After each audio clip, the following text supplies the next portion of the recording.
yang ke-12. Ayat yang ke-12. Surah Ibrahim ayat yang ke-12. Muka surat 257. Muka surat 257 ayat yang ke-12 surah Ibrahim. Okey, baik, baca doa sikit. Bismillahirrahmanirrahim. Rabbi shrah li sadri wa yassir li amri wahlul 'uqdatam min lisani yafqahu qawli. Amin. Rabbi yassir wa la tu'assir wa tammim bil khair. Ya Fattah wa bika nasta'in. Subhanaka la ilma lana illa ma 'allamtana innaka antal alimul hakim. Allahumma anfa'na bima 'allamtana wa 'allimna ma yanfa'una wa zidna ilma walhamdulillahi rabbil alamin. Okey. Surah Ibrahim muka surat 259 ayat yang muka surat 257 ayat yang ke-12. Ayatnya berbunyi wa ma lana alla natawakkala 'ala Allahi wa qad hadana subulana wa lanasbiranna 'ala ma adaitumuna wa 'ala Allahi falyatawakkalul mutawakkilun. Okey, wa dan malana mengapa kami. Malana mengapa kami. Itu terjemah dia. Malana mengapa kami. Allah bahawa tidak. Allah bahawa tidak. Natawakal berserah. Natawakal berserah, bertawakal. Dua-dua boleh. Allah kepada Allah. Wa sedangkan ataupun padahal. Wa sedangkan ataupun padahal. Qad sesungguhnya. Qad sesungguhnya. Hadana dia telah memberi jalan kepada kami. Dia telah memberi jalan kepada kami. Beri hidayah pada kami. Dua-dua boleh. He guide us. Boleh terjemah. Subulana kepada jalan-jalan kami. Subulana kepada jalan-jalan kami. Wa dan lanasbiranna kami pasti akan bersabar. Lanasbiranna kami pasti akan bersabar. Ala atas ma apa yang azaitumuna kamu sakiti kami. Azaitumuna terjemah dia kamu sakiti kami. Wa dan ala kepada Allah lah, kita terjemah Allah lah. Fa maka liyatawakkali hendaklah bertawakal. Liyatawakkali hendaklah bertawakal.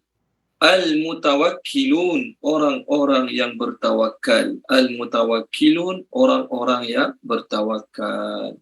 Okey, Tuan Haji Izali terjemahkan. Tuan Haji Izali yang pertama kita boleh? Boleh Ustaz. Bismillahirrahmanirrahim. Dan mengapa bahawa kami tidak berserah kepada Allah sedangkan sesungguhnya ia telah memberi jalan kepada kami kepada jalan-jalan kami dan kami pastikan akan bersabar atas apa yang kamu sakiti kami. Dan kepada Allah lah maka hendaklah bertawakal orang-orang yang bertawakal. Okey, baik. Terima kasih Tuan Haji Izali. Ayat ni adalah kata-kata para nabi, kata-kata para rasul yang sebelum Nabi Muhammad sallallahu alaihi wasallam. Kalau kita ulang kaji balik, saya baca sebentar lalu, ayat 10 minggu lepas, orang kafir kata, orang kafir tak nak beriman dengan Nabi, dua alasan. Pertama, sebab Nabi tu manusia macam mereka juga, kenapa nak kena dengar cakap manusia. Yang kedua, mereka minta Nabi tu datangkan bukti, mukjizat. Yang Nabi tu Nabi. Datangkan sekarang. Kalau betul kau Nabi, datangkan sekarang mukjizat yang tunjukkan kau tu Nabi. Yang kedua. Maka, ayat 11, minggu lepas juga, ayat 11, Nabi tu jawab. Memang kami manusia macam kamu juga. Kami tak kata kami special pada manusia lain. Tak. Dari sudut-sudut kami pun daripada tanah, kami pun perlu makan, minum, ada pasangan. Kami perlu macam awal dulu juga. Cuma bezanya kami, Allah bagi wahyu. Itu beza kami dengan kamu. Okay, itu jawapan pertama. Jawapan kedua, mengenai soalan mereka, kalau betul dia Nabi, kenapa dia tak dapat datangkan mukjizat masa kita minta dia datangkan? Maka Nabi jawab, kami tak mampu nak datangkan, melainkan dengan izin Allah. Allah izin, jadi. Allah tak izin, tak jadi. Nabi Musa bukan setiap hari dia tampak takat jadi ular. Hari yang Allah izin jadi ular, hari tak, Allah tak izin campaknya mana pun tak jadi ular juga. Kemudian penutup ayat 11 minggu lepas, Allah berfirman, hendaklah orang mukmin bertawakal pada Allah. Orang mukmin urusan dia diserah pada Allah. Maksud serah pada Allah, apa maksud berserah pada Allah? Maksud serah pada Allah ialah orang mukmin minta Allah settlekan. Orang mukmin dia usaha sekadar dia mampu, dia usaha sekadar yang patut dia usaha. Lebih pada tu serah pada Allah. Ada benda kita mampu, ada benda kita tak mampu. Ada benda kita mampu usaha, ada benda kita tak mampu usaha. Jadi yang lebih lepas pada tu serah pada Allah Subhanahu wa taala. Okey. Ayat ini pula sambung lagi kata-kata Nabi itu pula. Nabi itu kata, kenapa kami tak patut serah urusan kami pada Allah? Sedangkan dialah yang telah memberi pada kami jalan-jalan apa yang kami bawa sekarang. Apa maksud ayat ini? Kami, oleh kerana Allah dah pilih kami jadi Nabi, apa saja berlaku pada kami tak risau. Sebab apa? Kami tak risau sebab Allah pilih kami jadi Nabi, Allah takkan sia-siakan kami.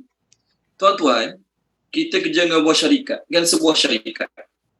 Syarikat kita hantar kita untuk urusan kat luar negara. Awak kena pergi 2 minggu kat negara sekian.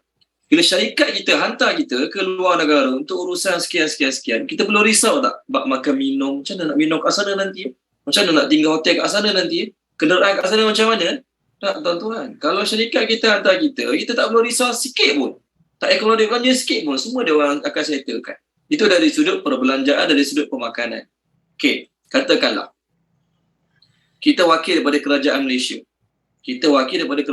Dihantar ke mana-mana negara lain. Contoh. Jadi tuan-tuan dan puan-puan, kerajaan nak hantar kita ke mana-mana urusan kerajaan lah, atau urusan kerajaan. Takkanlah kerajaan nak hantar kita seorang-seorang pergi, seorang-seorang pandai-pandai kalau nak hidup apa jadi-jadi. Tak. Kerajaan akan hantar, kerajaan akan pastikan makan, minum, tempat tinggal dan keselamatan. Keselamatan pun kerajaan akan fikirkan juga. Kerajaan dah pilih kita, kerajaan dah hantar kita untuk sesuatu urusan, sesuatu misi. Contoh, dia takkanlah kerajaan nak pandai-pandailah kau jaga diri sendiri. Pandai-pandailah kau cari makan sendiri. Pandai-pandailah kau cari tempat tinggal sendiri. Ada tak? Tak ada. Orang yang bekerja dengan sesebuah kerajaan, dia tak kisah dia hantar ke mana pun. Sebab apa? Bila kerajaan hantar aku, contohlah, aku perlu risau tak pasal keselamatan. Aku perlu risau tak pasal makan minum. Aku perlu risau tak pasal tempat tinggal. Tak perlu. Kerajaan hantar aku tak perlu fikir langsung. Ini sekadar contoh. Ataupun contohlah, ataupun kita kata orang mereka kan. Mereka ni dia rasa negara dia hebat, dia rasa negara dia kuat. Dia hantar ke tak rasa dia selamat. Sebab apa? Aku ni wakil mereka. Mereka belakang aku. Dia rasa dia selamat. Sebab mereka belakang dia. Contoh. Tapi, sekarang kita cerita pasal Allah. Jadi para Nabi ni, dia punya rasa selamat, dia punya rasa terjamin, dia punya rasa terlindung. Lagi kuat pada mereka. Lagi kuat pada kita yang dihantar oleh kerajaan kita tadi. Sebab tu, ayat para Nabi ni bermula, kenapa kami tak patut berserah pada Allah? Kenapa kami tak patut berserah pada Allah? Allah pilih kami, Allah takkan sia-siakan kami. Allah pilih kami, Allah takkan abaikan kami. Ini maksud ayat ni. Tuan-tuan, contoh. Okey, contoh. Ada mana-mana tempat luar negara panggil saya jadi imam tarawih bulan Ramadan. Minta saya jadi imam tarawih bulan Ramadan. Bila saya kata okey je, saya perlu risau tak? Tempat tinggal macam mana? Makan minum saya macam mana? Urusan kenderaan daripada tempat tinggal ke masjid macam mana? Bila orang pilih saya untuk jadi imam tarawih kat bulan Ramadan di sekian-sekian tempat kat luar negara lah contoh. Saya tak perlu fikir risau lagi lah. Sebab mesti dia akan sediakan segala-galanya untuk saya. Saya datang, lancarkan Quran untuk jadi imam. Itu je kerja saya. Jadi Nabi pun sama. Bila Allah pilih mereka jadi Nabi, apa tugas mereka? Tugas Nabi sampaikan. Untuk melindungi mereka, untuk selamatkan mereka serah sepenuhnya pada Allah Subhanahu wa ta'ala. Okey, baik. Kemudian, Nabi ni cakap apa? Pada orang-orang yang menentang dia, pada orang-orang yang tak nak terima dia, pada orang nak reject dia. Kami pasti akan bersabar terhadap apa yang kamu akan sakiti kami. Ini dipanggil mindset. Para Nabi ni tuan-tuan, bila dia jadi Nabi, dia dah tahu dah apa bakal timpa diri dia. Para Nabi ni, bila dia jadi Nabi, dia dah tahu. Allah dah bagi briefing. Ataupun dia dah tahu apa yang bakal berlaku pada diri dia. akan di-reject, akan dikutuk, akan dimaki, akan dihalau, akan diancam bunuh. Nabi SAW ketika mana jadi Nabi, Allah turunkan, awal-awal jadi Nabi, Allah turunkan surah Al-Muzammil. Surah Al-Muzammil ni termasuk dalam 5 surah awal yang diturunkan. Surah Al-Muzammil. Jadi apa Allah pesan dalam surah Al-Muzammil pada Nabi SAW? Muka surat 574. Tolong baca boleh Tuan Haji Aziz Dahari, tolong baca. Muka surat 574 ayat yang ke-10. 574. Ya, ayat yang ke-10 surah Al-Muzammil.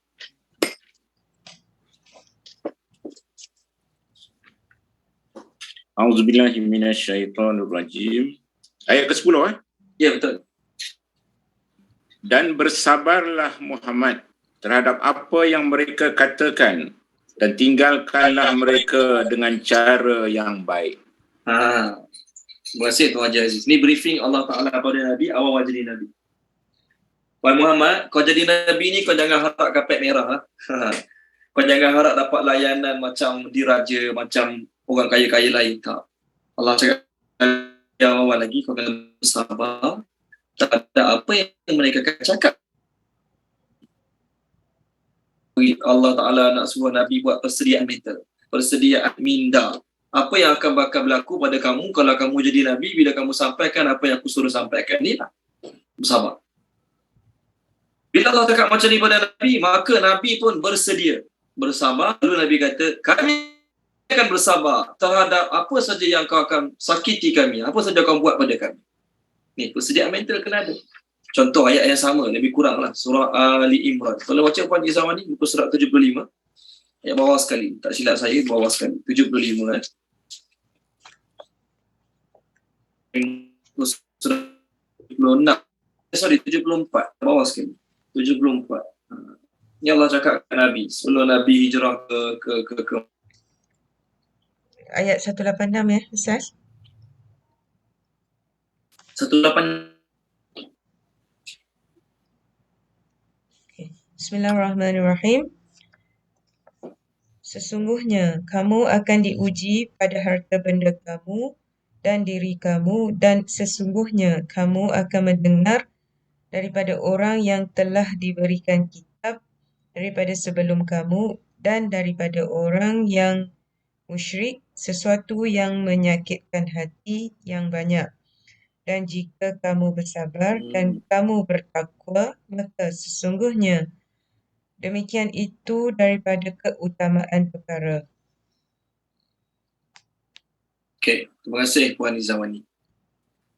Allah cakap pada para Nabi, kepada Nabi Muhammad kat sini, kamu akan mendengar perkara yang menyakitkan hati yang sangat banyak, baik daripada ahli kitab, baik daripada orang musyrikin. Allah cakap kat Nabi, suruh bersabar. Jadi para Nabi, ni ayat Nabi Muhammad, tapi kita semua para Nabi lah.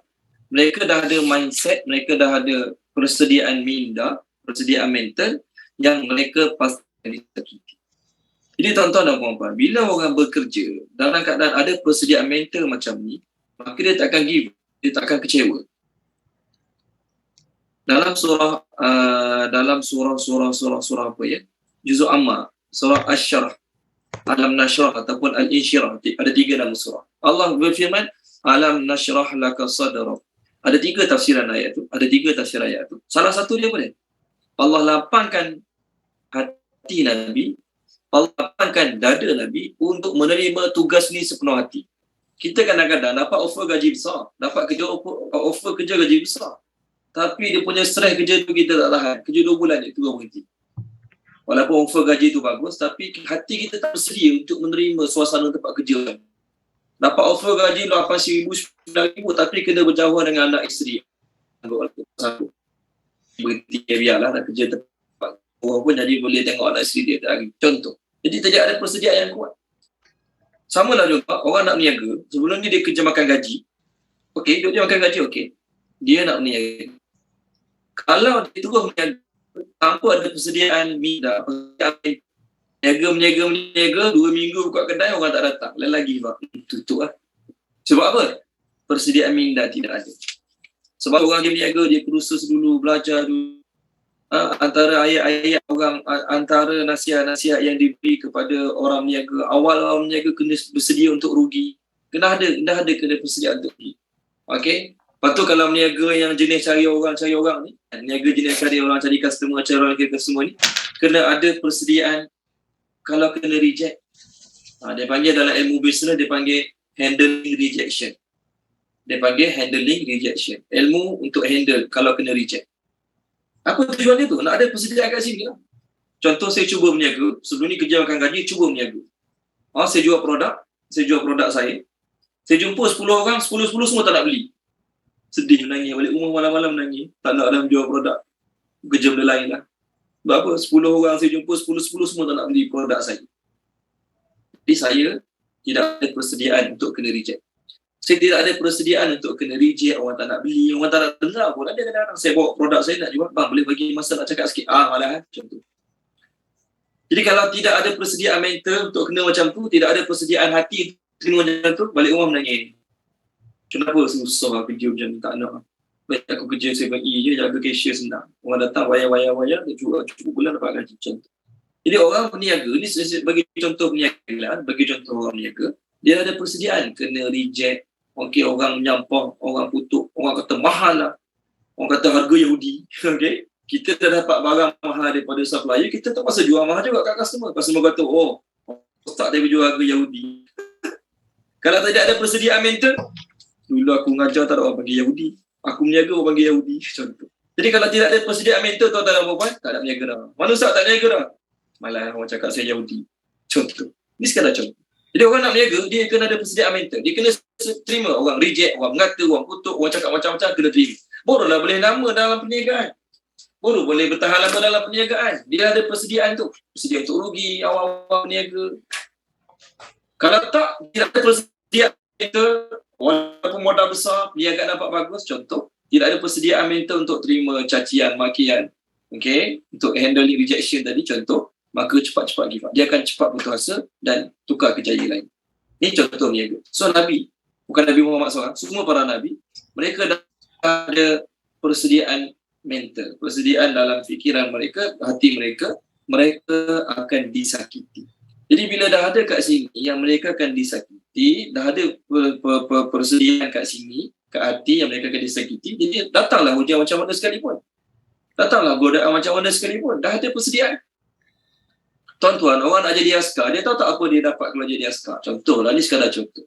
Orang nak kerja sebagai askar ni, dia ingat kerja askar main-main. Saya nak jadi askar, kenapa? Boleh pegang senjata main tembak-tembak. Tak ada. Semua orang yang nak jadi askar, yang nak masuk askar, dia dah tahu dah apa latihan dia bakal terima. Apa latihan dia bakal terima. Okay, kalau dia askar biasa, gaji dia banyak ni. Kalau dia nak gaji banyak lagi, dia kena jadi komando. Kalau dia tentera laut, jadi Navy, biasa, gaji banyak ni. Kalau jadi Paskal, maksudnya komando dalam tentera laut, gaji dia banyak lagi. Dia dah bersedia untuk dapat gaji banyak lagi sebagai Paskal komando tentera laut tadi. Dan dia juga kena bersedia apa dia akan dapat. Latihan dia tak sama macam Navy biasa. Jadi kalau dia tak sedia, semata-mata nak jadi Navy sebab nak dapat duit banyak. Tapi tidak ada persediaan latihan dia tu, kena sepak terganjang dengan dia punya bos dia, komando dia. Dan 2 bulan dia masuk askar basi balik. Contoh, ni sekadar contoh. Jadi orang nak jadi askar, orang nak jadi komando, nak jadi paskal, dia dah ada persediaan apa dia bakal terima masa latihan tadi askar nanti. Oleh kerana dia ada persediaan ni, dia sanggup. Okey, sanggup kena masuk hutan 2 bulan, sanggup kena apa ni, ragging gila-gila dia dengan orang atasan, dengan bos dan sebagainya. Dia sanggup. Kalau tak sanggup balik-balik menangis, sebulan berhenti. Dia tak payah jadi askar macam tu. Jadi orang yang boleh tahan lama dalam sesuatu pekerjaan, orang yang sanggup menghadapi kesusahan dalam satu pekerjaan adalah orang yang kuat mentalnya. So para Nabi, Allah dah bagi brief yang awal, kamu nanti akan disakiti tau. Orang akan cakap macam-macam. Sebelum ni kamu dipanggil Al-Amin, kamu orang harapan, kamu orang yang baguslah. Gila, kena sihir, orang panggil gila kuasa, semua tu kamu kena terima. Kalau kamu boleh terima, kamu akan bertahan lama dalam perjuangan kamu. Jadi tuan-tuan dan puan-puan, para Nabi ni, orang yang Allah pilih sebagai Nabi ni tak ada yang kecewa separuh jalan. Tidak ada pun yang kecewa separuh jalan. Ustaz Nabi Yunus, dia tinggalkan kampung dia, tu dia bersalah dalam bab ijtihad. Dia rasa masa tu sesuai untuk tinggalkan kampung dia. Sedangkan masa tu di sisi Allah belum sesuai lagi. Dia bukan sahaja nak lari tinggal, tak. Kita, tuan-tuan dan puan-puan, kita, kalau tidak ada persediaan mental dalam nak berdakwah, nak menyampaikan nasihat pada orang kutuk, orang kecau, orang maki kat media sosial dah tak jadi dah nak sampaikan dakwah. Sebab apa? Tidak ada persediaan mental. So para Nabi, dia ada persediaan mental, persediaan fizikal, sebab itulah dia buat dengan tenang, rela hati. Dia buat dengan perasaan seronok. Lalu dia kata pada orang-orang yang menentang dia, kami pasti akan bersabar terhadap apa sahaja. Kamu nak sakiti hati kami dengan cara apa? Dengan sakitkan fizikal kami ke, sakitkan mental kami ke, kamu nak provoke kami ke, cakap apa saja. Kami dah bersedia untuk bersabar menghadapi, tuan-tuan dan puan-puan. Dan mereka ulang lagi, dan Allah lah orang-orang bertawakal patut bertawakal. Jadi orang yang bertawakal sebenar adalah orang bertawakal pada Allah semata-mata.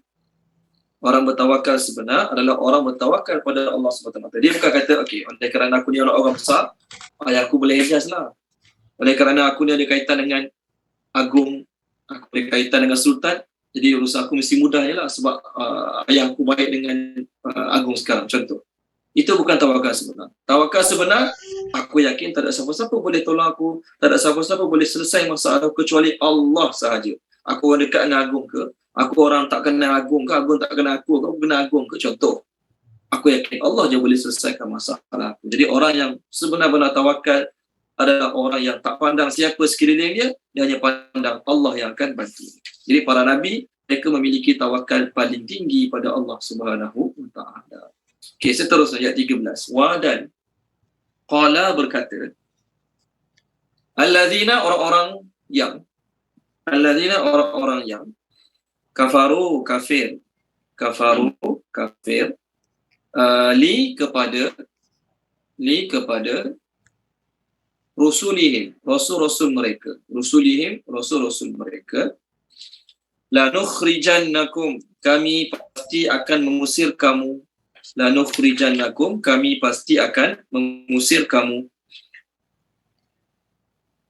we truly will drive you out, dia kata min daripada ardina, negeri kami. Sebenarnya ardina ni tanah kami, Melayu panggil tanah air kan, tanah air kami. Ardina negeri kami, ardun tu tanah bumi, ya, tanah air kami, negeri kami, dulu boleh. Ataupun la ta'udunna, kamu hendaklah kembali fi pada millatina, agama kami, fa maka auha telah mewahyukan. Terjemah auha telah mewahyukan. Okey, terjemah auha telah mewahyukan ilaihim kepada mereka rabbuhum oleh Tuhan mereka. Apa dia? Allah wahyukan pada mereka. Lanuhlikanna, kami pasti akan membinasakan. Az-zalimin, orang-orang yang zalim. Az-zalimin, orang-orang yang zalim. Okey, Puan Rahimah, terjemahkan Puan Rahimah.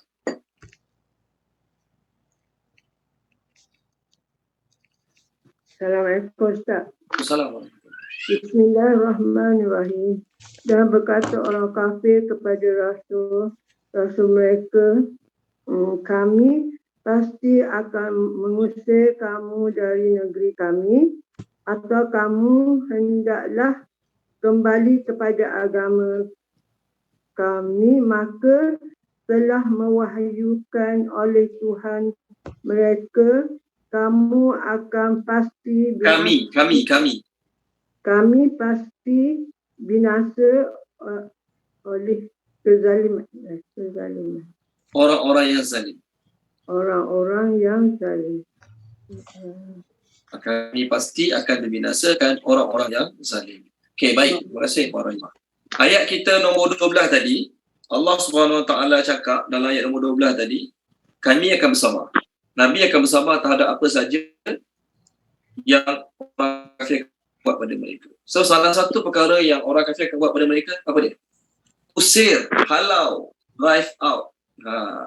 Orang kafir pasti akan usir para nabi, akan halau para nabi. Jadi lumrah para nabi, bila jadi nabi, mesti kena halau. Ayat ni Allah nak pujuk Nabi Muhammad sebenarnya. Surah Ibrahim ni Allah turunkan nak pujuk Nabi Muhammad. Jadi Allah Ta'ala nak kata, wahai Muhammad, bukan kau seorang je kena halau. Bukan kau seorang je terpaksa hijrah. Nabi-Nabi dulu pun kena halau. Nabi-Nabi dulu pun kena halau. Semasa Nabi SAW mula-mula dapat wahyu, isteri Nabi Khadijah binti Khuwailid radhiyallahu anha bawa Nabi jumpa Waraqah bin Naufal, seorang Arab sepupu kepada Khadijah binti Khuwailid radhiyallahu anha. Waraqah bin Naufal orang Arab tapi memeluk agama Kristian. Ketika mana Khadijah radhiyallahu anha bawa Nabi dia ni, lalu diceritakan pada Waraqah bin Naufal apa berlaku. Nabi SAW ceritakan tentang kedatangan Jibril pada dia dan sebagainya. Lalu apa Waraqah bin Naufal kata? Jibril yang sama yang datang pada kamu tu, Jibril telah juga dulu datang pada Nabi Musa dan Nabi Isa. Itu kata Waraqah bin Naufal. Kemudian Waraqah bin Naufal cakap pada Nabi SAW, apa Waraqah bin Naufal cakap? Nanti aku akan bersama-sama kamu. Sekiranya Allah Ta'ala panjangkan umur aku dan aku sihat. Sekiranya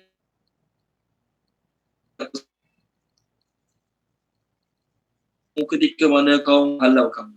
Itu Waraqah bin Naufal cakap pada Nabi Muhammad sallallahu alaihi wasallam. Muhammad sallallahu alaihi wasallam tak macam Frozen. Oh ya?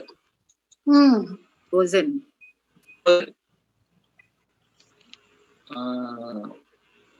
Semua Frozen eh? Yes, memang tadinya apa ni terputus.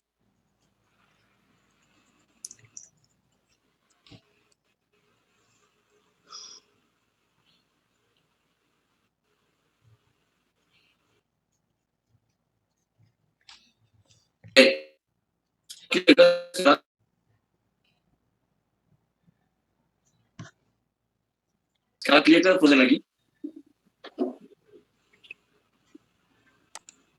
Sekarang Frozen ke clear? Masih Okay. Betul. Your internet connection is unstable. Saya keluar sekejap lagi, saya masuk balik. Puan Izawani, Yes, sir. jawab ni jadi host sekejap. Masukkan saya balik. Okay. Okay? Okay. Baik, sir.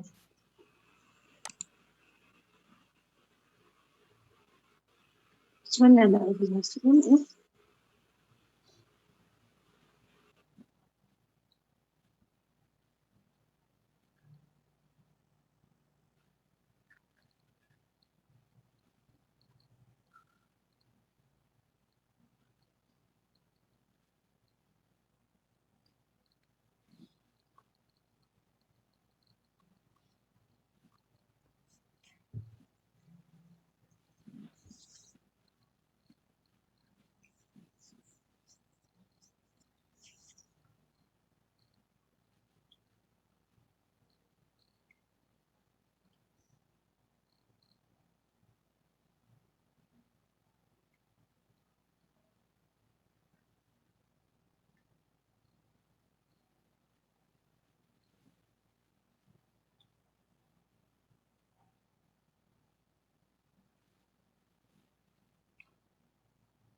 Assalamualaikum warahmatullahi wabarakatuh.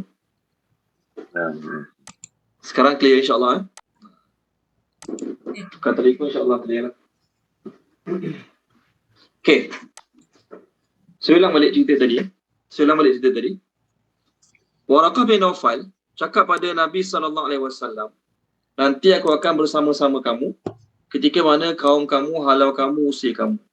Maka Nabi SAW tanya, aku kena halau ke nanti? Nanti aku kena halau ke dengan kaum aku? Maka Waraqah bin Naufal jawab pada Nabi SAW, tidak ada mana-mana Nabi pun yang dapat macam kamu dapat, iaitu wahyu, melainkan kaum mereka pasti akan usir mereka. Bukan kau seorang je jadi Nabi kena halau. Nabi sebelum kau pun sama juga kena halau. Nabi-Nabi sebelum kau pun sama juga kena halau. Contohnya Nabi Syuaib. Tengok Nabi Syuaib. Tolong baca dia. Puan Suraya Haidar, tolong baca boleh Puan Suraya Haidar. Nabi Syuaib. Saya cari muka surat. Muka surat berapa ya Nabi Syuaib? Okay, 162. Muka surat 162.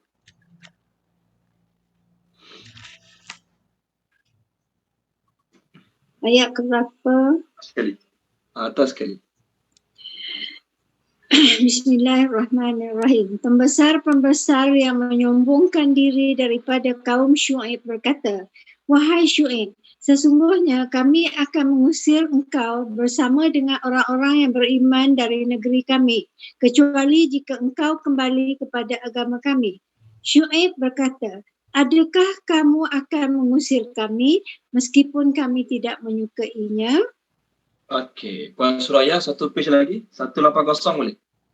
180. Muka surat 180. Okey, ayat yang ke-30.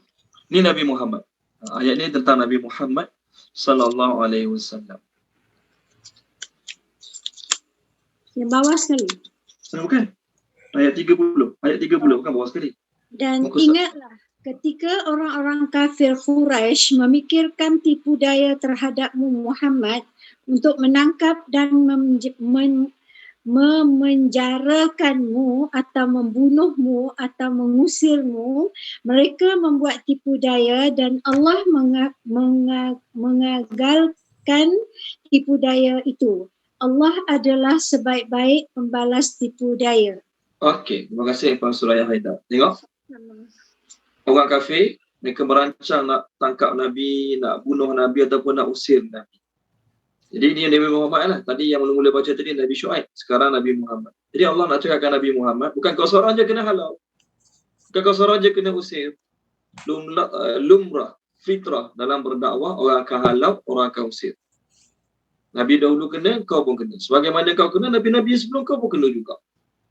Okay, jadi nak beritahu bukan kau seorang je yang terpaksa bersabar, Nabi sebelum kau pun terpaksa bersabar. Dalam bisnes, salah satu cara nak pujuk orang bisnes yang contohlah, saya meniaga satu produk, tak habis-habis.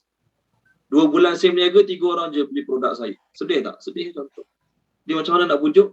Cakap kat dia, bukan awak seorang je meniaga macam ni. Coca-Cola, tahun pertama dia jual Coca-Cola, kan?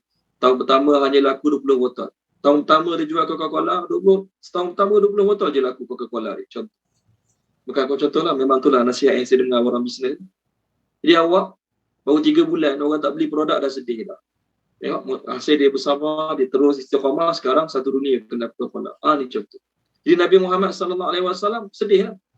Sedih. Bukan putus asa lah, sedih. Sebab orang-orang reject Nabi, nak halau Nabi. Maka Allah kata, bukan kau saja wahai Muhammad. Nabi-Nabi sebelum kau pun kena halau tu. Jadi tuan-tuan dan puan-puan, hari ni, bila kita dihalau, maka kita kena sedar itu adalah fitrah ataupun sunnatullah dalam berkau. Tapi kena tengok juga, kenapa orang halau kita, kenapa orang tak terima kita, kenapa orang reject kita. Kadang-kadang ada setengah ustaz, minta maaf lah, ada setengah ustaz, dia ceramah kasar sangat. Dia ceramah, dalam ceramah dia kutuk orang. Sama ada kutuk artis ke, kutuk pemimpin ke. Jadi tuan-tuan dan puan-puan, kita ni bukan tak pernah dengar orang kutuk orang. Selalu dengar orang kutuk orang. Kat internet, kat kedai makan, kat tempat kerja, banyak kali dah dengar orang kutuk orang. Tapi bila pergi masjid, dengar ceramah pun, penceramah kutuk orang juga. Kita tak sukalah nak dengar benda tu. Dekat TV, dekat media sosial dah dengar. Banyak dah orang kutuk ahli politik, orang kutuk artis. Tiba-tiba dia ustaz mengajar majlis surah lepas maghrib tu, kutuk orang juga. Kutuk politician juga, kutuk artis juga. Maka orang pun menyampah dengan dia. Orang pun kata, bulan depan tak payah panggil lagi lah ustaz ni. Bulan depan tak payah panggil lah ustaz ni. Maka ustaz yang tak dipanggil tu dia pun kata apa dia? Tuan-tuan, saya reda. Inilah fitrah dalam berdakwah. Nabi-Nabi dulu kena reject, jadi saya kena reject juga. Biasalah tu, normal. Tak, jangan samakan awak dengan Nabi. Orang kafir dulu reject Nabi sebab orang kafir tak nak terima kebenaran Nabi bawa. Orang sekarang, majlis surau sekarang, reject awak bukan sebab kebenaran awak bawa tu. Sebab awak tu mengajar kasar sangat. Cakap dengan orang lagi berumur pada dia, dia penceramah muda lagi. Yang duduk tu payah pangkat ayah dia, pangkat atuk dia. Dia boleh cakap kat orang tu, hampa faham tak ni? Hampa ni main nak dengar ke, main nak relax? Contoh. Ni ada penceramah-penceramah yang cakap kasar. Walaupun isi ceramah dia bagus, apa dia nak sampaikan tu bagus, tapi cara penyampaian yang kasar dengan orang lagi berumur, tidak ada hikmah, tidak ada adab. Bila orang tak panggil dia pun kata apa? Biasalah, kena halau. Tak, orang tak panggil, orang halau bukan sebab awak cakap kebenaran semata-mata, tapi sebab awak kasar ataupun tidak pandai adab dalam berdakwah. Jadi jangan pula hari ni kita, bila kita tak dibenarkan ceramah, tak dibenarkan berita sekirah, kita pun guna dalil ni. Nabi-Nabi dulu pun sama juga. Konon-konon kita dah sampai tahap para nabi. Okey, maksud saya, ya, kebanyakan pendakwah, kebanyakan orang menyampaikan kebenaran akan di-reject. Tapi bila kita kena reject, kita kena tengoklah sebab apa kita kena reject. Jangan sikit-sikit je nak samakan dengan Nabi. Sikit-sikit nak samakan dengan Nabi. Tak boleh. Okey. Dalam ayat ini, ada satu timbul persoalan. Orang kafir cakap kat Nabi apa tau? Kami akan usir, kami akan halau ataupun kembali balik pada agama kami. Persoalan yang ditimbulkan ialah ayat ini zahirnya seolah-olah Nabi itu sebelum jadi Nabi seagama dengan orang kafir. Jelas? Ayat ini sama macam ayat yang dibaca oleh Puan Suraya tadi. Kaum dia kata apa? Kami akan usir kamu ataupun kembali balik pada agama kami. Jadi bila kembali balik pada agama kami, apa maksudnya? Maksudnya seolah-olah Nabi ni sebelum jadi Nabi, sebelum dapat Islam, Nabi seagama dengan mereka. Kalaulah mereka sebelum ni sembah berhala, sembah patung, jadi Nabi pun tu sembah patung juga. Kalaulah mereka punya agama sebelum ni sembah matahari, jadi Nabi tu pun sebelum jadi Nabi, sebelum dapat wahyu, sembah matahari juga. Boleh cakap macam tu? Tuan-tuan boleh cakap macam tu? Siapa nak cuba jawab, boleh tak cakap macam tu?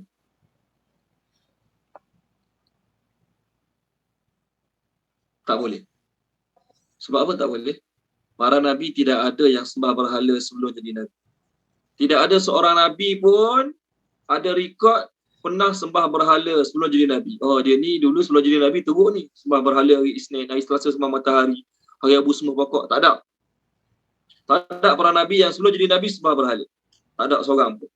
Zina pun tak sabit, buat mencuri pun tak sabit sebelum jadi Nabi. Tidak ada. Sebab apa? Allah pelihara Nabi ni sebelum jadi Nabi lagi dah tak buat benda pelik-pelik. Jadi kalau ikut zahir ayat ini, tuan-tuan dan puan-puan, okey, seolah-olah dia cakap kat Nabi tu, kami akan usir kau ataupun kau kembali balik pada agama kami. Jadi seolah-olah zahirnya, Nabi tu dulu dengan mereka seagama. Jelas ke tuan-tuan? Cuba jawab, jelas tak apa yang saya nak timbulkan ni, yang saya nak isukan ni? Jelas ke? Jelas. Okey, terima kasih Puan Izzawan. So macam mana? Baik, jawapan dia macam ni. Mereka rasa sebelum Nabi jadi Nabi, tak kisahlah mana-mana Nabi pun, sebelum Nabi jadi Nabi, sebelum mereka jadi Nabi, mereka tak tegur, tak nasihat, tak cegah. Nabi Muhammad sebelum dia jadi Nabi, dia tengok orang-orang tawaf sekeliling Kaabah tak pakai pakaian. Orang-orang Badui yang datang luar kota Mekah, datang buat haji, buat tawaf, tak pakai pakaian. Apa tu terjemah naked state, tawaf. Nabi tengok, dia tak tegur. Kenapa nak tegur? Masa tu dia bukan Nabi. Nabi tengok orang sembah berhala, ada 360 berhala keliling Kaabah. Nabi tengok. Nabi tak sembah. Dalam masa yang sama, Nabi tak tegur pun jangan sembah berhala, dia bukan Tuhan kita. Tak ada. Sebab masa tu dia bukan Nabi. Tak salah pun, dia tak tegur, tak nasihat masa. Jadi oleh kerana orang kafir, dia tengok Nabi ni tak pernah marah kita. Si Muhammad ni ataupun si Syuaib ni sebelum jadi Nabi, tak pernah marah kita, tak pernah tegur kita, tak pernah memberitahu kesalahan. Jadi mereka anggap dia dengan kita satu geng. Tuan-tuan, kat tempat kerja kita, contohlah ni kat tempat kerja kita, Kita suka mengumpat bos. Kita dengan 3 orang kawan kita suka mengatakan bos. Okey? Tempat kerja kita 10 orang. Bos bilik lain, kita 10 orang bilik lain. Dalam 10 orang kita ni, 3 orang suka mengata bos. Kita kutuk, orang kedua sambung, orang ketiga sambung. Contohlah, ni sekadar contoh. 7 orang lagi dia tukang gelak, kakak gelak. 7 orang lagi ni dia tak pernah kutuk bos. Dalam masa yang sama, dia juga tidak mencegah kita, menasihati kita jangan kutuk-kutuk orang tak baik, tak ada. Jadi apa pandangan kita pada 7 orang lagi? Contoh, ni sekadar contoh. Kita kata apa? Ni geng kita, tak ada masalah. Okay, kita boleh kutuk bos sebakul, 2 bakul depan dia. Dia takkan cerita apa kita kutuk pada bos. Betul kan? Walaupun dia tak kutuk bos, tetapi dia redha dengan perbuatan kita, maka kita anggap dia macam geng kita lah. Samalah juga dalam kes ni, jawapannya ialah bukanlah Nabi sebelum ni sembah berhala macam mereka. Mereka sembah berhala, Nabi tak tegur. Tak jadi kewajipan pun pada dia untuk tegur sebab belum jadi Nabi. Jadi dia sembah berhala, Syuaib tak tegur, Muhammad tak tegur sebelum jadi Nabi lah ni. Jadi mereka anggap Muhammad dengan Syuaib ni contoh seagama dengan mereka lah. Sebab tu masa mereka nak halau, mereka kata kami akan halau ataupun kembali balik pada agama kita. Kembali balik pada agama kita tu seolah-olah Nabi tu sama. Tak. Jawapan dia ialah mereka je rasa. Mereka je ingat Nabi tu sebelum ni seagama dengan mereka. Tapi tak. Nabi tu tak seagama, tak sama sembahan macam mereka. Okey, baik. Lalu Allah Ta'ala mewahyukan pada mereka, pada para Nabi terdahulu, setelah mereka disakiti, setelah mereka dibagi macam-macam ancaman, maka Allah wahyukan pada mereka, kami akan membinasakan orang-orang yang zalim. Kami akan membinasakan orang-orang yang zalim. Disebabkan kata-kata janji Allah ni lah, para Nabi tetap teguh terus berdakwah. Mereka yakin, sebanyak mana pun ujian mereka hadapi, sebanyak mana pun musibah yang ditimpa pada mereka daripada orang-orang kafir, mereka yakin satu masa nanti orang kafir tetap akan dibinasakan oleh Allah SWT. Kerana keyakinan inilah tuan-tuan dan puan-puan mereka sanggup. Orang yang meniaga, dia tahu dia akan melalui proses kena kutuk, kena reject, kena maki, kena sindir, kena perlin dengan family sendiri. Orang meniaga, dia tahu dia akan menghadapi ujian-ujian tersebut. Tapi dia yakin, aku nanti akan berjaya. Walaupun hari ni orang reject aku, kutuk aku akan berjaya. Oleh kerana keyakinan kuat dia akan berjaya nanti, maka dia tetap teguh terus sampai dia berjaya. Walaupun 2-3 tahun tu kena kutuk, kena maki orang, sindir orang, perli orang, macam-macam. Tapi kerana keyakinan dia kuat, dia akan berjaya macam jutawan tu, macam jutawan ni. Sebab jutawan tu dulu pun kena kutuk, kena maki, kena reject. Jutawan ni pun sama, kena kutuk, kena maki, kena reject. Aku pun yakin. Inilah proses untuk aku lalui nak jadi jutawan macam dia. Bila yakin kuat, maka tak jadi apa. Orang cakap apa, kutuk apa, dia tak kisah. Dia jalan je terus, niaga je terus. Ni contoh. So para Nabi, Allah cakap macam ni kepada mereka, kami akan binasakan orang-orang yang zalim. Maksudnya satu hari nanti, orang yang menentang kau, melawan kau akan dibinasakan. Pada kerana keyakinan yang kuat ni lah, mereka tetap teguh terus berdakwah pada orang kafir. Ayat ni sama macam ayat dalam surah apa ya? Surah Saffat. Surah Saffat. Kalau baca dia, Puan Siti Nulis, boleh Puan Siti Nulis surah Saffat. Saya cari muka surat sekejap. Muka surat 440 lebih lah. 440 lebih. Surah Saffat. Walaqad sabaqat kalimatuna li'ibadinal mursalin innahum. Inilah kalau dalam buku sirah Nabi, dia panggil ayat-ayat sebab penguat semangat Nabi dengan sahabat-sahabat. Nabi dengan sahabat-sahabat teruk kena. Nabi dengan sahabat-sahabat teruk kena dengan orang kafir. Macam-macam. Sampai kena tinggalkan kota Mekah. Tapi oleh kerana mereka yakin dengan janji-janji Allah, keyakinan inilah yang buat mereka bertahan walaupun teruk kena. Okey, muka surat 452, Puan Siti Nulis. 452 ayat 171, 172, 173. 171, 172 dan 173. Bismillahirrahmanirrahim. Dan 172 ke? Bermula pada 171. Dan janji kami tetap bagi hamba-hamba kami yang menjadi rasul, iaitu mereka itu pasti akan mendapat pertolongan, dan sesungguhnya bala tentera kami itulah yang pasti menang. Maka berpalinglah engkau Muhammad daripada mereka sehingga sampai waktu tertentu. Okey, terima kasih Puan. Allah kata kamu akan menang, mereka akan kalah. Tu point. Cuma bila? Tak tahu. Kamu pasti akan menang, mereka pasti akan kalah. Cuma bila tak tahu. Bukanlah kata esok confirm kamu menang, confirm mereka kalah. Tak. Oleh kerana Nabi yakin dengan apa Allah janji ni, dia tetap lalu segala ujian. Dia tetap lalu segala proses, segala ujian, dia tak lalu. Sebab dia yakin dengan janji-janji Allah. Bukan Nabi seorang, para sahabat pun sama juga. Teruk kena. Tapi mereka yakin. Allah akan bagi mereka menang, Allah akan bagi kekalahan pada orang kafir. Bila? Tak tahu. Jadi kalau tak tahu bila, yakin benda tu akan berlaku, apa dia punya nasihat dia? Terus jalan, terus jalan, terus jalan, terus buat. Kalau orang bisnes dia kata apa? Orang kata macam-macam, kacip gigi, jalan terus. Ketap bibir, terus jalan. Kita bisnes, cakap sana, cakap sini pasal bisnes, jiran-jiran perli, saudara mara perli, kawan-kawan lama perli. Okey? Jadi cara orang bisnes dia tak payah layan orang cakap macam tu. Tak bibir, terus jalan. Nanti kita akan capailah matlamat kejayaan yang kita bakal capai. Okey. Allah cakap pada Nabi dengan para sahabat, mereka akan dapat. Cuma bila tak tahu. Okey, samalah juga masa Allah suruh Nabi SAW hijrah ke Madinah. Allah bagi hint kat Nabi yang satu masa nanti tanah Mekah ni akan dapat balik kat Nabi. Contoh, ada dua ayat saya nak bagi. Pertama surah Al-Mu'minun tak silap saya, ataupun Al-Anbiya. Saya tadi muka surat je. Tolong baca Puan Maisarah boleh. Surah Al-Mu'minun ataupun Al-Anbiya. Tak silap saya Al-Mu'minun. Page terakhir surah Mu'minun. Oh sorry, bukan Mu'minun. Surah Al-Anbiya. Muka surat 331. Puan Maisarah tolong baca 331 ayat 105. 331. Ya, ayat 105. Al-Anbiya. Ya.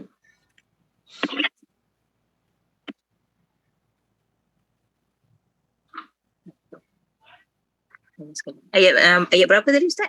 105. 105.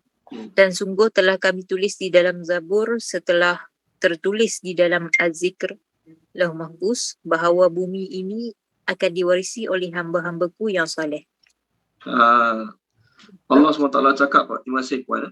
Allah SWT cakap pada Nabi SAW dalam ayat ni, kami dah tetapkan dalam kitab Zabur, dalam Lauh Mahfuz bahawasanya bumi ini akan diwarisi oleh orang-orang yang soleh. Jadi Allah bagi hint kat Nabi Muhammad, Mekah yang kau nak tinggalkan ni, Mekah yang kau nak tinggalkan sekarang ni nanti akan dapat pada orang soleh. Jadi zaman Nabi Muhammad siapa orang soleh kalau bukan Nabi dengan sahabat-sahabat. Jadi ayat-ayat macam ni lah yang buat Nabi yakin. Walaupun kami sekarang kena halau pada kota Mekah, walaupun kami sekarang diusir pada tanah air kami, tapi satu masa nanti Allah tetap akan bagi tanah air ni pada kami. Itu satu. Pada masa Nabi SAW dalam perjalanan ke Mekah, ada kat satu tempat tu Nabi tengok jalan. Nabi tengok Mekah dalam keadaan sayu lah. Terpaksa tinggalkan kampung halaman tanah air. Nabi tengok jalan tu. Ketika mana Nabi ada kat jalan tu, Allah turunkan ayat 396. Tolong baca dia Puan Salmiah boleh. 396 ayat atas sekali. 396. Kalau ada saudara mara kita nak musafir, anak-anak kita nak musafir, ulama-ulama dulu akan baca ayat ni sebagai tabarrukan, ambil berkat. Bukan kata sunnah Nabi, tak, ambil berkat ayat Quran. Tolong baca muka surat 396 ayat atas ke. Bismillahirrahmanirrahim.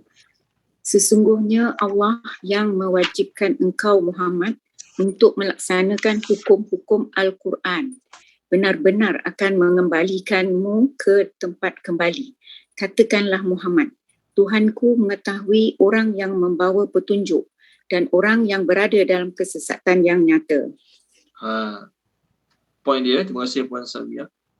Allah kata kami akan kembalikanmu ke tempat kembali. Maksudnya kau keluar pada Mekah ni, nanti kami akan kembalikan kau balik ke Mekah. Nabi yakin, cuma tak tahu bila. Nabi yakin tak tahu bila. Oleh kerana itu Nabi tetap terus berdakwah, menyampaikan agama, berperang, mengajar agama. Nabi teruskan sahaja. Satu masa akan dapat. Bila? Wallahu a'lam. Yang penting mereka yakin akan dapat. Orang buat bisnes mereka yakin. Satu hari nanti mereka akan berjaya. Bila? Tak tahu. Okey, bila tak tahu. Bila mereka akan berjaya, mereka tak tahu. Tapi mereka yakin. Inilah proses yang mereka tempuhi yang mereka akan berjaya. Jadi mereka buat. Orang kata ke, orang kutuk ke, barang laku, barang tak laku, dia tetap buat. Dia yakin dia akan berjaya. So, para Nabi, Allah cakap pada mereka, kami akan binasakan orang yang zalim. Macam mana cara Allah binasakan? Terpulang. Sama ada Allah guna Nabi dengan sahabat-sahabat untuk binasakan mereka, ataupun Allah guna benda lain. Allah guna puting beliung ke, Allah guna gempa bumi ke, Allah guna binatang ke, terpulang pada Allah Subhanahu Wa Taala. Seterusnya ayat yang ke-14. Wa dan lanuskinannakum, kami akan memberi tempat kepada kamu. Kami akan memberi tempat kepada kamu. Indeed, we will make you dwell. Kami akan beri tempat kepada kamu. Al-ard, di bumi. Al-ard, di bumi. Maksud bumi ni, bumi Mekah lah ni. Min daripada ba'dihim, sesudah mereka. Ba'dihim, sesudah mereka. Zalika, demikian itu. Maksudnya bumi yang Allah nak bagi ni. Zalika, demikian itu janji untuk memberi tempat, beri kuasa, beri tanah. Li, bagi man orang yang khafa, takut maqami, berdiri di hadapanku. Ada terjemah lain saya tahu, tapi terjemah maqami kat sini berdiri di hadapanku. Ada terjemah kebesaranku, keagunganku. Orang putih terjemah standing before me, maksudnya berdiri di hadapanku. Wa dan khafa, takut. Wa'idi, ancamanku. Okey, tolong terjemahkan dia. Puan Nur Azhar terjemahkan boleh? Puan Nur Azhar.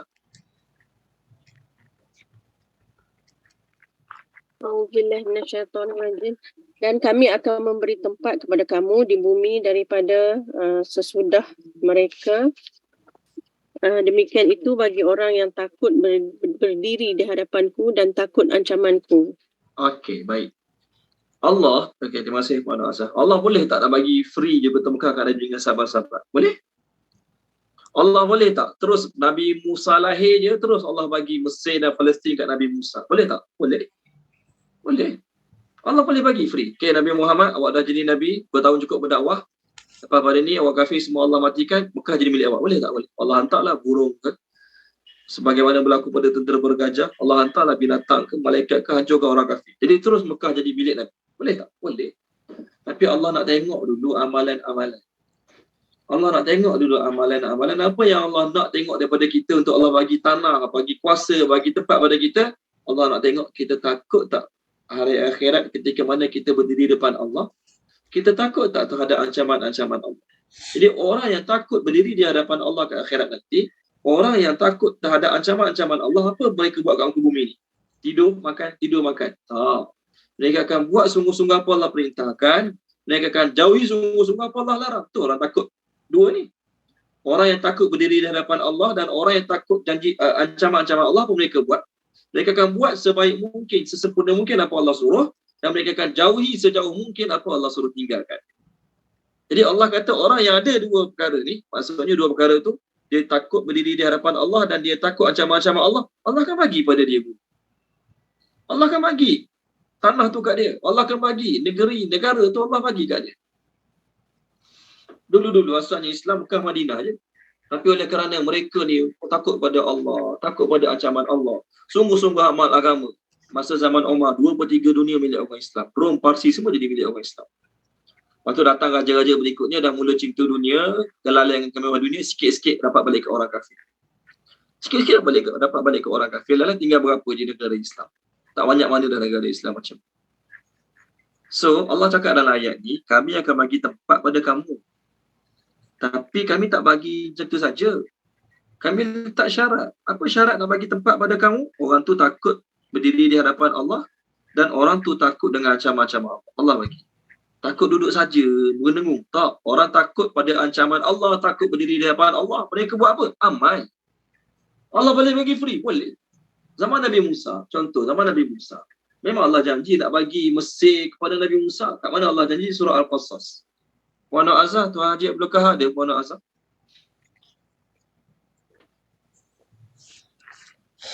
Puan Nur Azhar? Tak ada lah Ustaz. Okey, baik. Tak ada, tak apa. Tolong terjemahkan dia.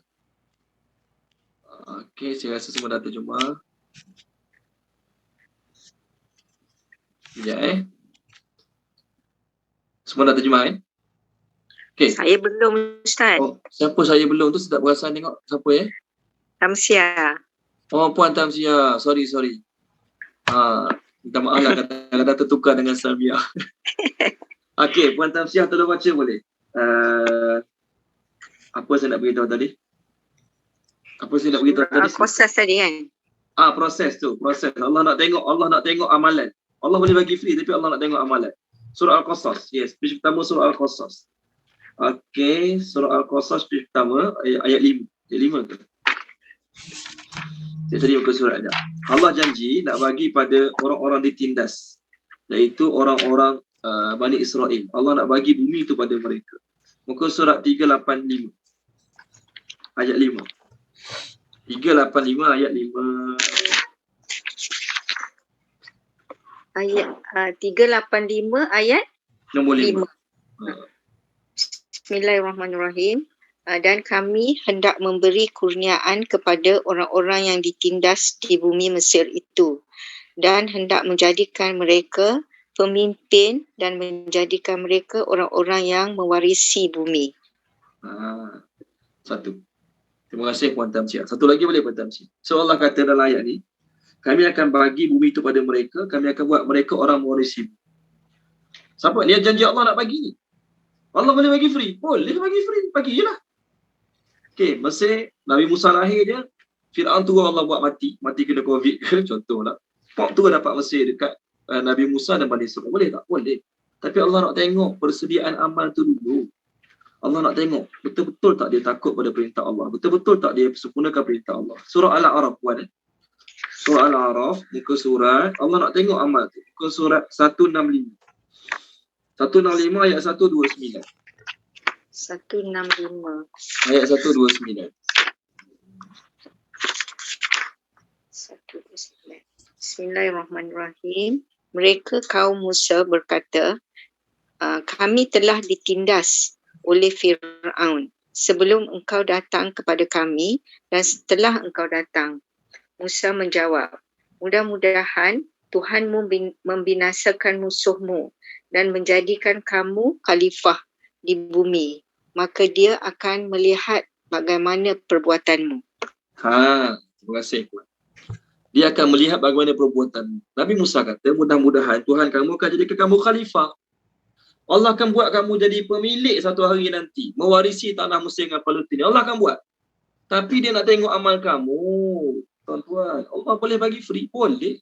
Allah nak tengok amal itulah. Allah nak tengok amal. Bahkan kalau orang Islam tak jaga amal, perintah Allah dia tinggalkan, larangan Allah dia melanggar je, negeri yang asal milik dia pun Allah boleh bagi kat orang kafir. Negeri ni, tanah ni asalnya milik orang Islam, tapi orang Islam yang cinta dunia, fikir dunia, tak kisah perintah Allah, larangan Allah, melanggar je, Allah boleh bagi negeri yang asalnya orang Islam pun kepada orang kafir. Siapa suruh tak jaga amal? Jadi Allah janji nak bagi kuasa, nak bagi tempat pada orang yang takut berdiri di hadapan Allah dan takut terhadap ancaman-ancaman Allah. Allah janji dalam surah An-Nur. Okey, tolong baca dia. Tuan Haji Aziz tolong baca boleh? Tuan Haji Aziz, surah An-Nur. Muka surat 355.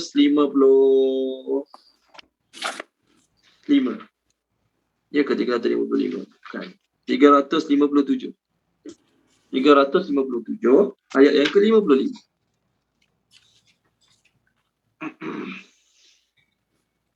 Allah telah menjanjikan kepada orang-orang di antara kamu yang beriman dan yang mengerjakan kebajikan.